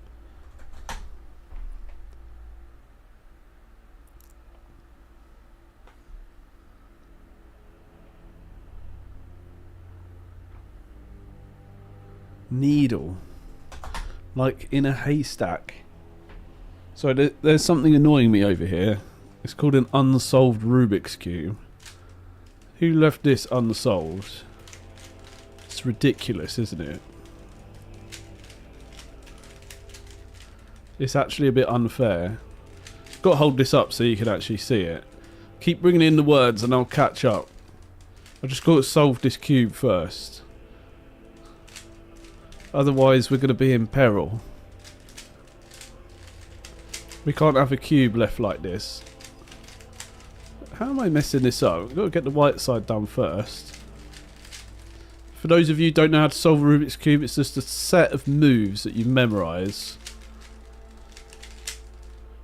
And I wasted my time in science class learning the cube. And right now I'm filling in the second line. This one's in the wrong place, got to move that out.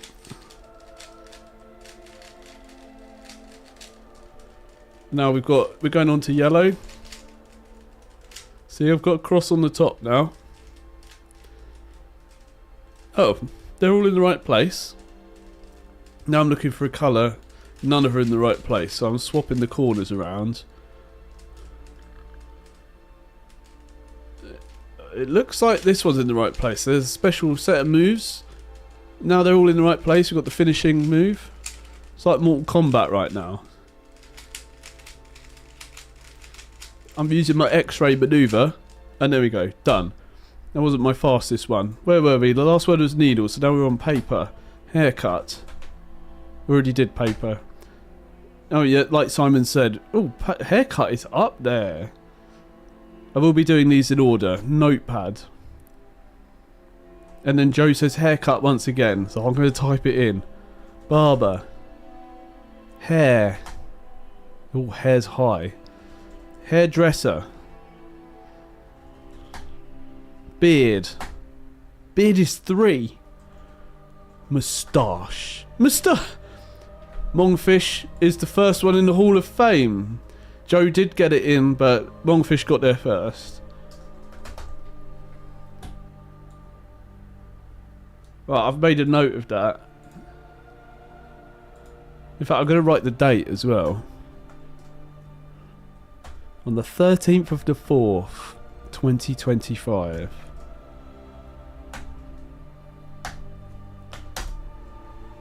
Contexto Hall of Fame. I've made a note of that.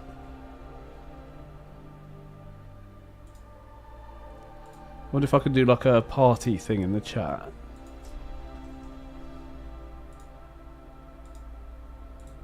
There we go.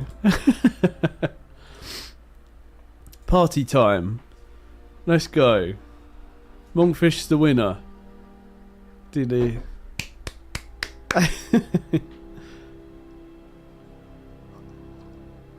I just realised I probably pulled a really serious face. This is the problem with having a moustache. I get, what do you call it? Coffee stuck in my beard. Here's a decaf coffee. Speaking of moustache, it's in my moustache. I'm actually going to write down the word that you guessed as well. Nice mug. Oh, thank you. That is Tink, who I was talking about. Who is also hanging up there, but... Oh, you can kind of see it. It's the tiny little... You can't really see her, to be honest.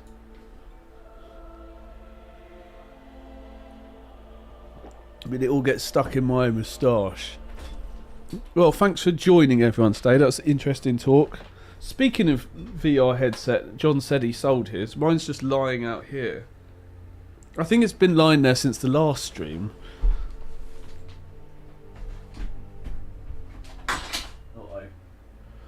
For some reason, I've got a paintball smoke grenade here. I bought it and then I don't know what to do with it because I don't play paintball. So unsure what to do with that. Maybe... I don't know. You're a mustachioed man. Should have guessed it first. Well, there you go. Sometimes it's the most obvious things that are hardest to see. I'm trying to sound smart now.